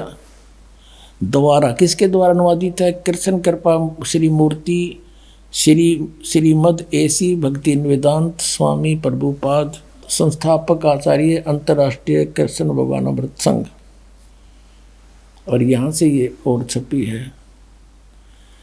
ये भक्ति वेदांत बुक ट्रस्ट, ये बड़े दूसरे देशों में भी, Los Angeles, London, Stockholm, Sydney, Hong Kong, Mumbai. अब हम अपने मतलब का काम देखेंगे। ये है 18वां अध्याय, 18वां अध्याय और श्लोक नंबर 66। ये यहाँ से शुरू होता है। सर्वधर्मान परित्यज माम एकम शरणं व्रज अहम तवा सर्व पापे भ्यो मोक्षामि मा शुच। इसका अनुवाद किया है यहाँ पर, हर देख कमाल कर रखे है इन्होंने। ये है शब्दों के अर्थ। सर्वधर्मान समस्त प्रकार के धर्म, परित्यज माने त्याग कर, परित्यज्य माने त्याग कर, माम माने मेरी, एकम माने एक मात्र, शरणम माने शरण में, व्रज माने जाओ। ठीक है, यहाँ तो बिल्कुल सही लिखा है इन्होंने, बुद्धिमत्ता दिखाई। व्रज माने जाना और मेरी शरण में जाओगा, अर्थ क्या है? अब यहाँ देखना, ये अनुवाद है इनका, समस्त प्रकार के धर्मों का परित्याग करो और मेरी शरण में आओ। अरे वाह शेरो, या तो जाना और यहाँ घुमाना। अरे वाह बुद्धिमानो, ताला पाड़ दिया। अब देखो नक्की से डले डवा रखे जनता पे भगवान, या इसी मोटी पुस्तक बना रखे गीता जी, एवढे गीता या अरे 1 घंटे का प्रवचन, इसके सारा निर्णय हो जाता। दास आपके समक्ष कराया रूबरू। इन अड़ंगे को छुपाने के लिए अपना ज्ञान को किसी मोटी पुस्तक या बना रखी साधक संजीवनी।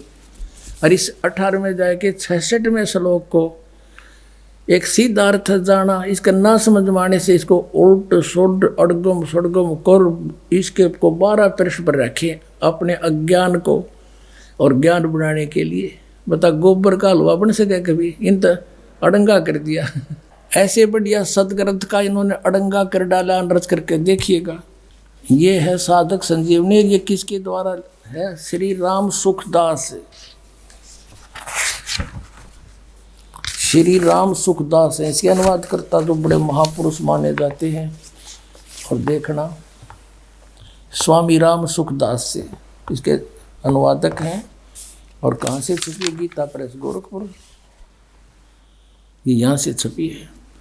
अब इसके आते हैं उसी स्थान पर, ये देखिएगा। हे भगवान, कबीर ये माया अटपटीक सब गट आनड़ी, किस से न समझाऊं या कुआ भांग पड़ी। 18वें अध्याय का 66वां श्लोक यहाँ से क्या लिखा है? सर्वधर्मान परित्यज माम एकम शरणं व्रज अहम तवा सर्व पाप्यो भो मोक्षामि मा शुच। यहाँ देखिएगा, संपूर्ण धर्मों का आश्रय छोड़कर तू केवल मेरी शरण में व्रज माने आ जा। वाह जी वाह। अब देखो, ये है 1200 पृष्ठ से शुरू किया इन्होंने। इस व्रज माने जाने को आना अड़ंगा करने के लिए यहाँ से शुरू करी थी बकवाद इसने। देखकर कितने छोटे छोटे अक्षर हैं, अखबार के से, समाचार पत्र जैसे, और कितनी बढ़िया पुस्तक देखिए। मेरी एक गिट भी छोटी रह जाए, ये देखो। और फिर भी 2 इंच बच गई। और चौड़ाई देखो, ये देखो, तेरा गजब, वो तेरा भला, ये भगवान यहाँ कर आकर टके हैं। देख 1200 से शुरू किया इन्होंने अड़ंगा अड़ा करना। बता। और फिर यहाँ आके ये 1217 पर 17 पृष्ठ, उत्तरा गजब 1217 पे यहाँ तक ये चल रहा है। 18वें अध्याय का 66वां श्लोक। यशोदा मैया दाऊद जी कहते हैं। ये बता इसका क्या लिंक था आने और जाने में? यशोदा मैया कितना है इसमें? मूर्ख बना रहे, ये मारे बना गए यशोदा मैया। सारे भूत बनवा दिए हमारे। अब गीता जी में कहीं भी नहीं लिखा हरे राम कृष्ण कृष्ण हरे हरे राधे राधे श्याम मिला दे। है ये कोई मंत्र? ये कहाँ से लाया? ये शास्त्र विदिता का मनमान आचरण है। और गीता जी अध्याय नंबर 16 के श्लोक 23 में कहा कि शास्त्र विधि को त्याग कर जो मनमान आचरण करते हैं उनको ना तो सुख हो, ना उनकी गति हो, ना कोई सिद्धि प्राप्त हो, यूजलेस। फिर कहा कि अर्जुन इससे तेरे लिए कर्तव्य की व्यवस्था में सदग्रंथ ही प्रमाण है, उनसे बाहर कोई भी मंत्र जाप मत कर लिए, ना तो बिरान माटी हो जाएगी। और ये सारे इस्तेमाल करा आउट ऑफ सिलेबस पढ़ा रहे हमारे को। एक और दिखाते हैं, बहुत बड़े विद्वान माने जाते थे डॉक्टर सर्वपल्ली राधाकृष्णन, कहते इस जैसा विद्वान तो धरती पर नहीं हुआ। ये देखो, ये है इसके राइटर, अनुवाद करता। ये हिंदी पॉकेट बुक से छपी है। विश्व विख्यात दार्शनिक डॉक्टर सर्वपल्ली राधाकृष्णन के अंतर्राष्ट्रीय ख्याति प्राप्त गौरव ग्रंथ। अब इस गौरव ग्रंथ में देखेंगे, ये देखो सर्व, ये 66वां श्लोक 18वें अध्याय का, सर्व धर्मान परित्यज माम एकम शरणं व्रज, सब कर्तव्यों को छोड़कर तू केवल मेरी शरण में आ जा। ये देख लो विश्व विख्यात विद्वान। एक और दिखाता हूँ आपको, एक नया इंजीनियर पा क्या था इस गीता के अनुवाद में। ये आर्य समाज के धुरंधर विद्वान जो महर्षि दयानंद के विचारों से प्रभावित होकर और इन की नाश करा। देख, यह एक पुस्तक है, ये है गीता वैदिक भगवत गीता भाष्यम विवरणोपेतम। भाष्यकार हैं श्री स्वामी आत्मानंद जी सरस्वती, प्रकाशक हरियाणा साहित्य संस्थान, गुरुकुल झज्जर, जिला झज्जर। और ये इनका आचार्य प्रिंटिंग प्रेस, दानंद मठ, रोहतक से छपी है। अब इसने किसा नाश कर रखा, दिखाऊं। इसने क्या लिखा है प्राकथन में, गए पृष्ठ पे क्या लिखा है देखिएगा, ताड़ा पाठा। कई चतुर शिल्पी ही इस तह को मूल रत्न में से एक अणु को नष्ट किए बिना दूर कर सकता है। अब तक जिस शिल्पी ने इसका मार्जन करना चाहा, इसे शान पर चढ़ाना चाहा, वह प्राय इस रत्न के उद्गम स्थान अनेक हीरक रत्नों के महान खान महाभारत का अवलोकन किए बिना ही इसे शान पर चढ़ा देता था। जिससे इस रत्न में कुछ न कुछ खनिज मिल भी रह ही जाता था, मल भी रह जाता था। और अब क्या बताया है कि वे चतुर शिल्पी प्राय पाठकों के परिचित ही हैं। आपका यहाँ लिखा है, अब साहित्य समाज के सौभाग्य में से इस रत्न यानी को एक चतुर शिल्पी मिला है, जो इसकी मूल खान से केवल परिचित नहीं है, अपितु वह इसका भली भांति निरीक्षण भी कर चुका है। उस शिल्पी के पुरुषार्थ से गीता रत्न बहुत कुछ अपनी वास्तविक आभा को प्राप्त कर सकता है। और कहते हैं इस शिल्पी ने शान पर चढ़ा के और इस गीता को छांटा है। यानी एक शान हो से जैसे लोहार करा करें, उस पर कोई पिना करें लोहे की घूमती हुई फिर किसी होती है, उसने घिसा के और उसका कोई औजार बनाते हैं। ये यूँ कह है कि इस आत्मानंद आर्य समाजी आचार्य ने गीता को सही काट छाट कर सही रत्न काट दिया। इसने 700 श्लोकों में से 200 श्लोक सेलेक्ट किए हैं। न्यू कहे ये 200 श्लोक हैं बस ये गीता में, बाकी तो रिजेक्टेड है। ये देखिए इसका अकल कहाँ तक कित तरह सारे की बिजली पड़ रही है इनमें। अब ये क्या बताता है, अब थोड़ा सा हिंट दूंगा अपने में, घना इतना समय नहीं इनको बर्बाद करने का। ये क्या बताता है, गीता में प्रक्षेप यानी मिलावट है गीता में। यूँ कहे आत्मानंद 9, 10, 11 और 12 अध्याय ये सारे मिलावट हैं। 9वें अध्याय के प्रथम श्लोक को छोड़कर और 9वां, 10वां और 11वां और 12वां सभी अध्याय प्रक्षिप्त हैं, इनमें मिलावट से। अच्छा ये देखिए 13वां अध्याय, इसमें 13वें अध्याय के प्रथम से लेकर 6 श्लोक प्रक्षिप्त हैं। ये तो मिलावट से, बाकी ठीक से। अब 14 अध्याय का 14वां अध्याय, 14वें अध्याय में 2, 3 और 4 श्लोक प्रक्षिप्त हैं, बाकी ठीक है। अच्छा और देखिए इसमें 5-10 अध्याय, इसमें 5-10 अध्याय 15वां अध्याय सारा ही नकली है। वारे शेर, अब इसने काट कर या बना दी पहलवान ने, देख या गीता बना दी। इसने तो इसी मोटी बनाई थी या बालक पर भी ना उठे। यूं चला ठीक करने। इसने बना दिया कॉमिक्स, नौकैया ओके है। एक राजा ने मकान बनाना था, एक मंत्री की ड्यूटी ला दी वजीर की। वजीर ने बहुत बढ़िया कारीगर ढूंढा,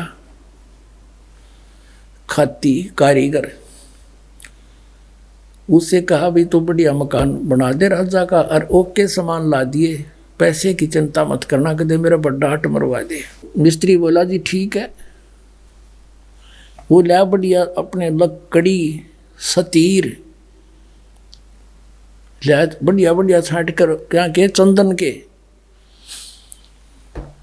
एक बहुत बढ़िया सतीर लाया था, वुडन बीम, और अच्छा 20 फुट लंबा, 17-18 फुट लंबा, और अच्छा ऐसा मोटा और बहुत सुंदर। और कड़ी वड़ी ले आया, और राज तय लाग गया चुनाई करने। उस कड़ी और सतीर को रखवा के एक और दूसरे मकान में राजा के में मंत्री ने सोचा भाई राजा का काम है, और कहीं कोई चीज त्रुटि युक्त ना हो, किसी और मिस्त्री ने कारीगर ने और दिखा लूं। पूछा भाई कोई अच्छा सा कारीगर हो, जानकार हो लकड़ी के बारे में। पता चला जी ऐसे ऐसे है, तो उसको बुलाया और कारीगर को, उसको आके देखा भी देखना ये कड़ी लाए हैं, ये सतीर लाए हैं, ओके है कि नहीं। अब उसने सोची जैत ने ओके कह दी तो उस कारीगर की महिमा बन जाएगी। ने बोला जी इस सतीर में तो बहुत नुक्स है, ये तो देख गुणिये में को नहीं, नो और नो है। अब वजीर ने सोची भाई बात बिगड़ गया तो फिर राजा डांट मारेगा। नो बोला जी इसने गुणिये में कर दे। वो रंदा ले रहा था साथ में, दे गदाए गद, दे गदाए गद, 1-1 इंच तार दिया चारों तरफ से। नो बोला जी देख, वो चमक गया। और वजीर ने सोचा भाई जमात तो बहुत बढ़िया बन गया भी। उसने सोची एक और ने दिखा लो, कदे फिर भी चूक रहेगी वो। एक और ढूंढ लिया बढ़िया सा। उसने पूछा भाई यो सतीर ठीक है? बोला ना जी तो कति खराब है, बांगा टेढ़ा है। बोला वह कर ठीक है। अब 2-2 इंच वो उतार गया, दे गदा गद, दे गदा। उसने सोचा भाई एक और दिखा लो, भी तो लग गया था। वो तीसरा बुलाया, उसने पूछा बोला जिसमें तो बहुत नुक्स है। बोला वह कर ठीक है। वो भी फंड गया, 2-2 इंच वो उतार गया। कहने का भाव ये है, वह कड़ी बना के धरती सतीर की, उस पिल वुडन बीम की कड़ी बनेगी चारों तरफ से छोल छोल के। अब उस राज ने जो लाया था खरीदवा के सारे सामान अपने हिसाब से, उसने जब छत लेवल पे पहुंच गई दीवार, तब मजदूरों से कहा भाई वो सतीर लाओ पहले उठा के। वह गए सतीर ने, बोला 8-7 जने जाओ। वो 10-12 भेजे मजदूर। वह गए, बोला मंत्री जी सतीर बता। बोला यो खड़ी उधर है भाई। उन्हें एक जना जा उठाए।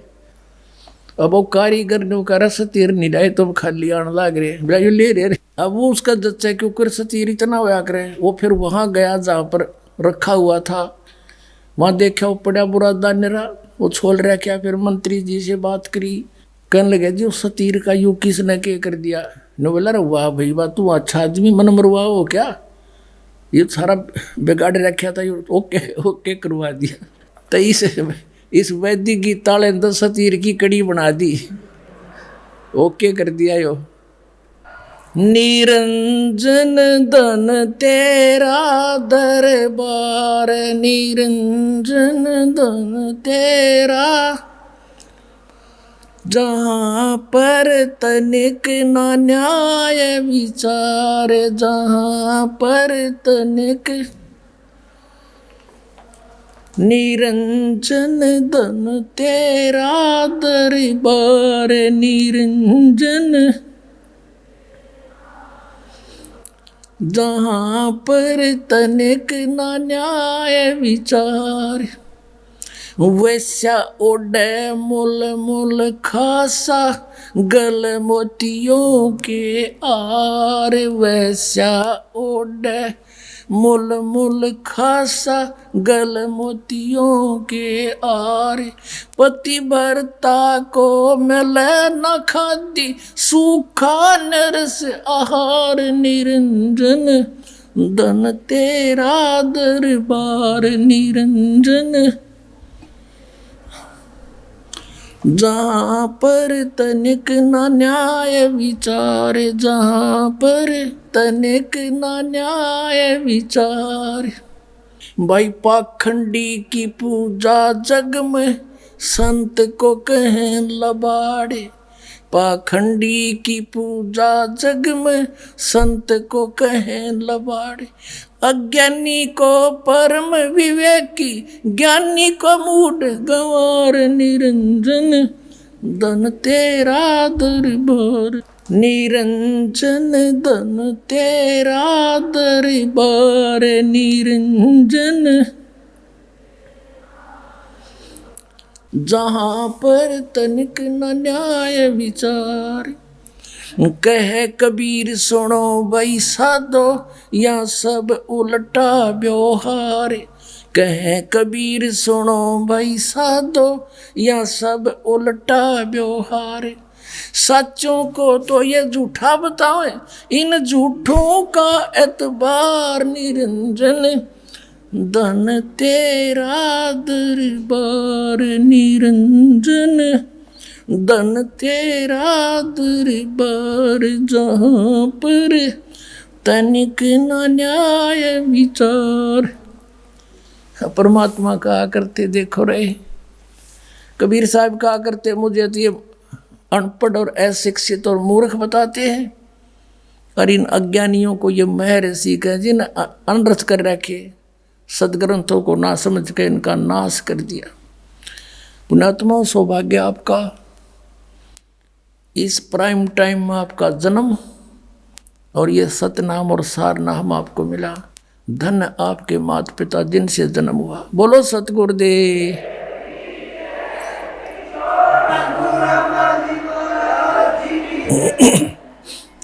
आइए अब हम उन श्रद्धालुओं के अनुभव जानते हैं जो जगत गुरु तत्वदर्शी संत रामपाल जी महाराज जी से दीक्षा प्राप्त कर चुके हैं तथा उनके द्वारा बताए गए भक्ति मार्ग पर चल रहे हैं। सर नमस्कार। नमस्कार जी। सर क्या नाम है आपका? राधेश्याम बिश्नोई। राधेश्याम जी कहाँ से आए हो आप? मैं गांव मानेकसर, सूरतगढ़ तहसील और जिला श्री गंगानगर, राजस्थान से। सर संत रामपाल जी महाराज जी से जुड़ने से पहले आप क्या भक्ति साधना करते थे? सतगुरु रामपाल जी महाराज से जुड़ने से पहले मैं अपने परंपरागत समाज के अनुसार जम्बेश्वर महाराज जी और देवी देवताओं की भक्ति भी करते थे। सर क्या ये कोई पंथ है, जम्बेश्वर पंथ? बिश्नोई समाज का एक पंथ है जो गुरु जम्बेश्वर महाराज के नाम से आगे प्रचलित है। तो सर जो बिश्नोई पंथ के आधार पे वो जो साधनाएं आपने की, क्या उससे कोई आपको लाभ भी मिला? उससे कोई विशेष लाभ नहीं मिला, लेकिन गुरु जम्बेश्वर महाराज जी ने अपने शास्त्रों में इस बात का प्रमाण भी दे चुके हैं कि आगे जो संत होगा उसकी भक्ति करने से आपको फायदे मिलेंगे। सर जम्बेश्वर महाराज का इशारा किस संत की ओर है? वो संत सतगुरु रामपाल जी महाराज जी की भक्ति के अनुसार वो इशारा सतगुरु रामपाल जी महाराज की तरफ है। सर इसके बारे में हम आपसे बाद में जानेंगे। सबसे पहले हम आपसे ये जानना चाहेंगे कि आपको संत रामपाल जी महाराज जी के बारे में कैसे पता चला? मुझे सतगुरु रामपाल जी महाराज जी के बारे में जब मैं अपने यहाँ पे परचेज करने के लिए चूरी, जैसे अपने में खेतीबाड़ी करता था, तो खेतीबाड़ी में अपनी खल चूरी वगैरह खरीदने के लिए जिस दुकान पे जाता था वो एक भगत सत रामपाल जी महाराज जी का नाम देसी थे। तो वो अपने यहाँ पाठ वगैरह वो पुस्तक वगैरह लेके रखते थे। तो उन पुस्तकों को मैं देख के मैं ये कहता था आप ये क्या पढ़ रहे हो? तो कहते हैं जी आप भी पढ़ के देखो, आप भी लेके जाओ। तो मैं बिश्नोई समाज का होने की वजह से मुझे एक खुद का अंदर अहंकार भी था कि हमारे गुरु जम्बेश्वर महाराज जी ने हमको सब कुछ तो दे दिया है, उसके बाद में इसकी क्या ज़रूरत है। तो हमारे गुरु जम्बेश्वर महाराज को हम प्रत्यक्ष गुरु मानते थे और उनके अनुसार वो कहते थे कि ये नुगरा नहीं रहना है और सुगरा बनना है। तो उनके जो भगवेधारी जो वहाँ पे गुरु हैं तो उनको गुरु मनाते थे। लेकिन जब मुझे ये बात का पता लगा कि इनका शास्त्रों का ज्ञान अलग है तो मैंने उनसे इस बारे में चर्चा की कि आप ब्रह्मा विष्णु महेश के बारे में मुझे बताएं। जो हमारे परंपरागत गुरु हैं, तो उनसे चर्चा की तो वो मुझे विष्णु भगवान के बारे में या ब्रह्मा विष्णु में स्पष्ट कुछ नहीं बताया उन्होंने मुझे। ये प्रश्न आपने ज्ञान गंगा पुस्तक पढ़ने के बाद उनसे पूछा था? पुस्तक उनसे लेके मैं पढ़ी थी, तो मैंने उनसे वो प्रश्न किया था, तो उन्होंने मुझे ये बताया कि ये विष्णु ही है सब कुछ। तो मैंने कहा जी विष्णु तो सब कुछ है, तो उससे ऊपर भी कोई शक्तियाँ बता रहे हैं, जैसे ज्ञान गंगा में बताया हुआ था। तो क्या जी सब विष्णु विष्णु, आप विष्णु का जाप करो, विष्णु से ऊपर कुछ नहीं है। विष्णु से ऊपर उन्होंने कहा विष्णु और विष्णु, ऐसे दो शब्दों का कुछ स्पष्ट कुछ बता नहीं पाए मुझे वो। तो मैंने ये देखा कि इनको कोई स्पष्ट ज्ञान है नहीं और ये अपने मतलब रोजी रोटी के लिए धंधा कर रहे हैं। तो मैंने उसके साथ में नामदान तो नहीं लिया, लेकिन उसके बाद मेरी घर की आर्थिक स्थिति काफ़ी कमज़ोर हो चुकी थी और मैं धीरे धीरे उस आर्थिक स्थिति के अंदर कमज़ोर हो चुका था। तो मैं फिर उसी दुकान पे दोबारा गया, तो उन्होंने मुझे उस गुरु जी की चर्चा के बारे में, सतगुरु रामपाल जी महाराज की चर्चा की। तो मैं उनकी आर्थिक स्थिति के बारे में मैंने उनसे कहा कि अगर आप गुरु जी से नामदान ले लूँ तो मेरा भी कुछ उधार हो सकता है। तो उन्होंने कहा जी आप नामदान लो, ज्ञान समझो, पहले सबसे पहले उनका ज्ञान समझो। अगर आपको ज्ञान समझ में आता है तो आप नामदान लो। तो अगर नामदान तभी लेने का फ़ायदा जब आप ज्ञान समझोगे। मैंने उस पुस्तक को पढ़ा और दूसरे ही दिन मैंने सतगुरु रामपाल जी महाराज का नाम उपदेश लिया। आपने संत रामपाल जी महाराज जी से नाम दीक्षा कब ली थी? मैंने 11 दिसंबर 2016 को लिया था। 2014 से तो संत रामपाल जी महाराज जी जेल में हैं, तो आपने 2016 में उनसे नाम दीक्षा कैसे ली? यही तो बात है ना कि इस प्रक्रिया में इतना टाइम लगा। अगर सतगुरु रामपाल जी महाराज जेल में नहीं होते तो तुरंत ही नाम ले लेते। तो सर क्या 2016 में संत रामपाल जी महाराज जी से आपने नाम दीक्षा ली? उस समय क्या आपको पता था कि संत रामपाल जी महाराज जी जेल में हैं? हाँ बिल्कुल, मुझे ये पता था कि इसीलिए तो मैंने 9 महीने तक पुस्तक घर पे ला के रख दी और उनको थोड़ा बहुत पढ़ता रहा और इसके बारे में जांच पड़ताल करता रहा भी क्या हो रहा है, इसकी संतों का क्या कहानी चल रही है और कैसे ये लोगों को ठग रहे हैं। कौन से ये जो साधु बने हुए हमारे समाज के अंदर जो संत हैं वो भी कैसे लोगों को मतलब ठग रहे हैं। उनको खुद को ज्ञान नहीं है कि भगवान पे भैंस धारण करने से हमें भी पता लगा है कि भक्ति किसी चीज़ की मोहताज नहीं है। आपने 2016 में संत रामपाल जी महाराज जी से नाम दीक्षा ली, तो सर उसके बाद आपको क्या क्या लाभ मिले? सतगुरु रामपाल जी महाराज से नाम लेने के बाद में मेरा घर में आर्थिक स्थिति मजबूत हो गई और जहां मुझे 1 रुपए की इनकम नहीं थी, मैं ज़मीन खुद की रखता था और आगे ठेके भी लेता था, तो उसके अंदर मेरे को ज़्यादा कुछ बेनिफिट नहीं हुआ। मेरे को 4-4.5 लाख रुपए का कर्ज हो चुका था।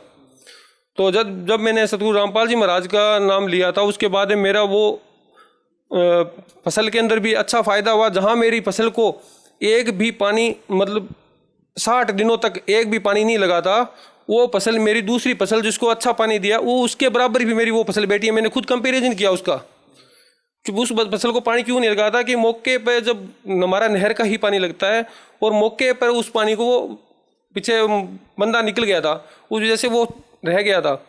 और मेरा विश्वास सतगुरु रामपाल जी महाराज पे इतना था कि जो कुछ करना है वो यही करेंगे। और कोई लाभ सर? और कोई लाभ तो जैसे अभी 2 महीने पहले मेरे सतगुरु रामपाल जी महाराज की दया से एक एक्सीडेंट होते हुए बचा।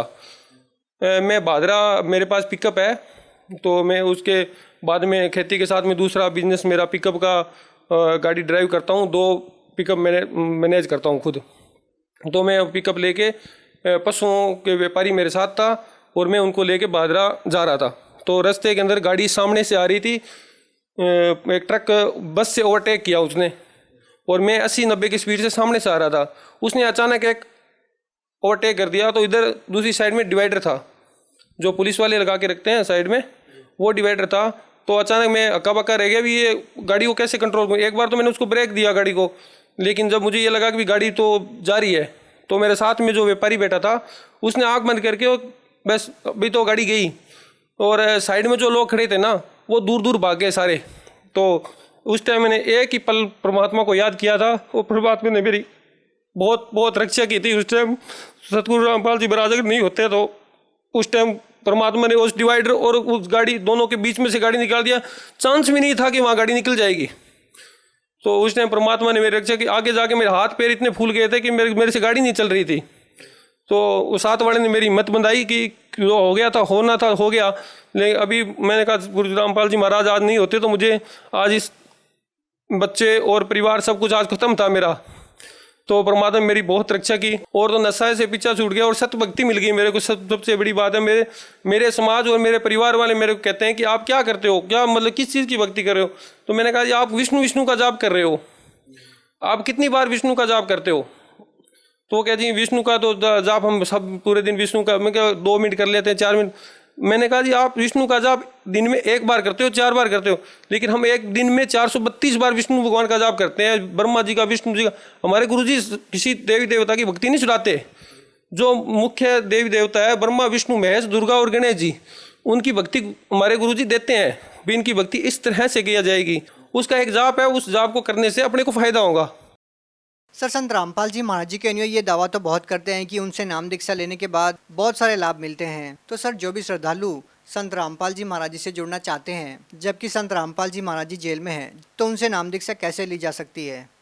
सतगुरु रामपाल जी महाराज से नाम उपदेश लेने के लिए चैनल पे ये नीचे एक पट्टी आती है, उस पट्टी पे निःशुल्क नाम दीक्षा लेने के लिए नंबर दिए जाते हैं। उस नंबर पे कॉल करके आप अपना एड्रेस पता वो सब बता देंगे, वो आपको उसके अनुसार जो नामदान केंद्र होगा उसकी एड्रेस आपको वो बताएंगे, उसके हिसाब वहाँ जाके आप नामदान ले सकते हैं। जी धन्यवाद। नमस्कार जी।